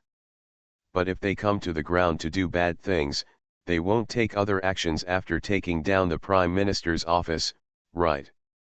Maybe it's because of the combat effectiveness of the first batch of soldiers that they didn't dare to act rashly." Luo Guang spread his hands and continued, "Anyway, I think those World War II zombies are more like soldiers than biological and chemical weapons. There is no need for our Red Claws to participate in this matter." This is Luo Guang's real thought, and he is not shrinking from what just happened, because apart from the fact that those World War II zombies had to be hit in the heart to die, their tactical awareness, skills, etc. are the same as ordinary soldiers. There is no need for the professionalism of the Red Claws here. Anti-biochemical knowledge. But these are all speculations. Eureka hesitated and asked, "As for whether it is necessary for you to come here, it is decided by the higher UPS." Luo Guang thought of a possibility and asked, "Is there something that you didn't tell us about the Red Claws? For example, you discovered something about this place from some places, and it was related to viruses or other things, so you called Let's Do It?" Eureka shook her head and said, "The superiors didn't tell us this, but since you have been repelled, I think we should go back and have a good discussion with the general about the next plan." After saying that, Eureka used the phone here to call the general above. After getting a positive reply, Luo Guang and others returned to the temporary command center of the Prime Minister's office above and found the general with the word Feng in his name. "Walter von Brauchitsch, Field Marshal of World War II, he is my uncle." He immediately learned about Luo Guang's problem from the phone call. As soon as he met Luo Guang, General Bert von Kahlstadt, "No nonsense, just said it directly." Luo Guang didn't answer, waiting for the other party's next words. I saw General Bert took out a worn notebook, opened a page, pointed it to Luo Guang, and said, "My uncle, he mentioned a plan in the notebook called Eternal Germany, but my uncle doesn't know much information. After all, that person doesn't have complete trust in people from the Feng family. Only the name of this plan is mentioned in it." "What about the others?" Luo Guang had communicated with the other party in English before, so General Bert knew that Luo Guang did not understand German. General Belt replied, "There is not much information, but don't you think that the current appearance of the remnants of the NC just verifies the name of this plan? In addition to the name of the plan, my uncle also found out that this plan seems to be similar to a new species in North Africa. We have temporarily named this virus the Eternal Virus internally. The system confirmed that what General Belt said about the contents of the notebook was not wrong. This chapter is not over, please click on the next page to continue reading. But haven't they tested that there are no viruses in the bodies of those World War II zombies? Tanya asked.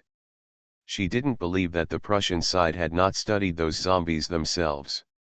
The genes of some tissues in their bodies have changed. We can't say where the specific genes have been changed because it involves our confidential technology.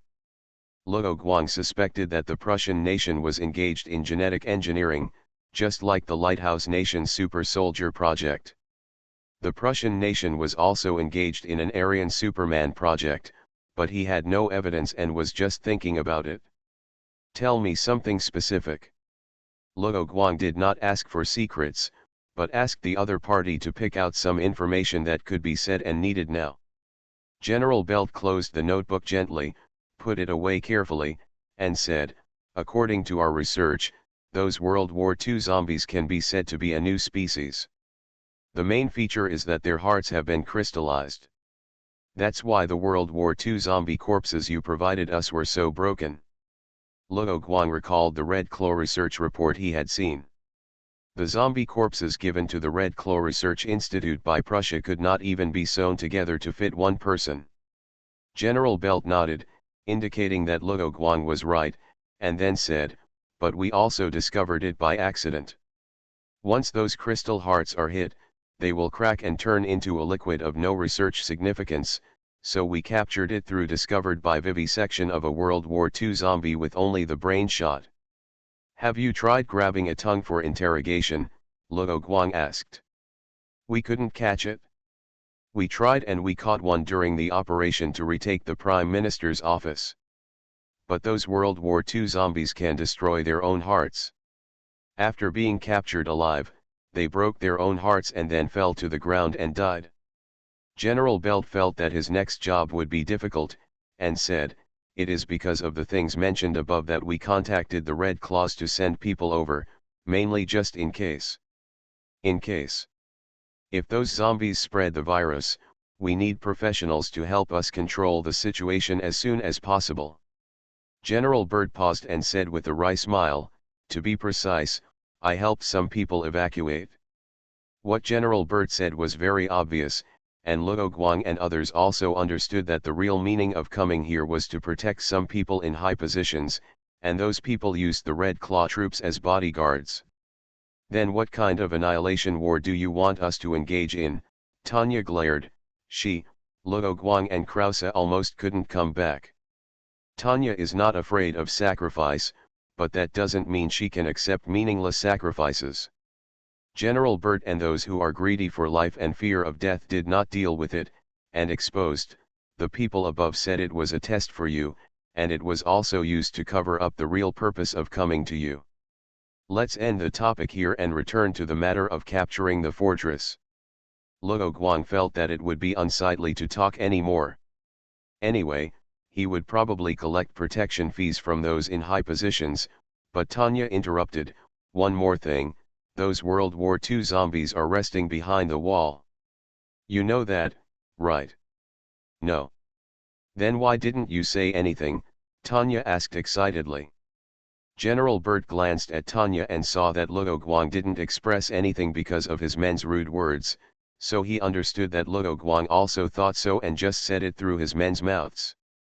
We didn't know that those World War II zombies would lie back, thinking that they would be on standby for defense after they came out. General Belt was not someone who was arrogant because of his position, and explained patiently. After explaining, General Bert wanted to brainstorm, so he quickly brought the topic back to the topic and asked, you have also entered, do you have any suggestions on how to fight? After hearing this, Luo Guang raised his hand to ask Tanya to calm down, and then said, as for the Doomsday Fortress underground, I suggest you organize your manpower to advance and attack steadily, and fight room by room. This is the best. The solution is not to rush it. As for the conspiracy of those World War II zombies, I think your military should make preparations and find ways to settle the civilians in Berlin to avoid causing large-scale chaos. General Bert understood what Luo Guang meant and said, those governments are already making arrangements. Back to our mission, do you mean that attacking this fortress is similar to fighting a street battle? The loss will be considerable. You can still fight without dying. Are you playing a war game? It's not that Luo Guang is cold-blooded, it's because the situation doesn't allow it, and with so many people around, it's impossible for Luo Guang to say that he can clear out those enemies by himself only if he is given time. Then Luo Guang continued to General Belt, their combat effectiveness is not weak, but they lag behind us in terms of tactics and weapons. The biggest advantage of World War II zombies is that they will not die easily without hitting their weak points. The others nodded in agreement. Use your strengths and avoid weaknesses, use bulletproof plates and powerful weapons to push over. Luo Guang's idea is very similar to the style of the Maoxiong Kingdom. Belt also felt that this was a suggestion given by someone from the Bear Country, and asked, bulletproof plates, those enemy weapons are all old-fashioned. We should be able to arrange shields with sufficient bulletproof levels. As for powerful weapons, why are these needed? The current standard weapons are enough to break the enemy's crystal heart. In order to break the enemy, directly breaking their hands and feet can also weaken the enemy's combat effectiveness. You can send a few Aryan supermen to push over, and then arrange for the people behind to occupy each room as a transit point for advancement. This chapter is not finished yet, please click on the next page to continue reading the exciting content. Because the fortress is not connected in all directions, Krause understood Luo Guang's idea as soon as he heard it, and added a sentence to Luo Guang's words. There was not so much time for them to dig at that time, otherwise, there would not be no defensive traps in that place, Luo Guang guessed. General Belt thought about the suggestions provided by Luo Guang, and finally decided to give it a try. After all, he was under a lot of pressure from the top. He did it right away. General Belt ordered to implement Luo Guang's plan, and Luo Guang and his 4 people did not need to continue, but stayed in the temporary command center, waiting for feedback from the front with General Belt and his staff. The radio communication in the underground bunker was very poor, so General Belt's staff proposed to directly pull a telephone line and prepare equipment for a wireless communication transfer station to ensure that they could command the battle and retrieve intelligence in the first time. Because this happened in Berlin, the application and arrangement of various equipment and personnel were completed quickly. In less than half an hour, the first batch of Aryan Supermen were ready to set off. The first group of people who set off encountered fierce resistance in the corridor before reaching the T-junction. Just as Luo Guang thought before, both ends of the T-junction were guarded by World War II zombies this time, making Luo Guang and others feel fortunate that the World War II zombies were resting when they were performing their previous missions. However, this time, the 2 Prussian soldiers at the front walked side by side, holding huge bulletproof shields and wearing heavy bulletproof vests, and were hit by the enemy's most vicious blows. By the way, considering that the enemy might still have weapons like the Iron Fist, the shields held by the 2 soldiers were temporarily welded from the armor of modern tanks. Several flashlights were glued to the shields, and an observation port with bulletproof glass was opened in the middle. 2 pulleys were installed at the bottom, and there was a handle behind the shield to facilitate the soldiers to push forward. Behind the 2 shield soldiers were the elite soldiers of Prussia. Most of them were holding G36 assault rifles. They were using the meat shields in front of them as cover and counterattack sideways. As for the high-powered weapons proposed by Luo Guang, the staff felt that it was a bit of a fuss and the cost-effectiveness was not high, so the most powerful weapons in the hands of this group of pioneers were only 2 light machine guns. The bullets hit the bulletproof shields, clanking. Although they could not hurt the people behind them, the 2 people in front were clumsy because they were wearing heavy armor. However, taking this opportunity, the Prussian side could slowly reduce the number of enemies. The zombies of World War II obviously saw that the Prussians were coming aggressively this time. Their commanders roared and issued orders, which formed a sharp contrast with the Prussians communicating through headsets. With the enemy's order, the Prussian soldiers found that the enemy began to retreat. After throwing 2 old-fashioned grenades, the enemies gave up this intersection, and the corridor that was previously full of gunfire became quiet for a while. Recently, a reader correction function has been added. You can try it. I said in the comment area that I would also change it, but the VIP chapter modification requires asking the editor for permission, and sometimes I am embarrassed to ask for permission to correct 1 or 2 typos.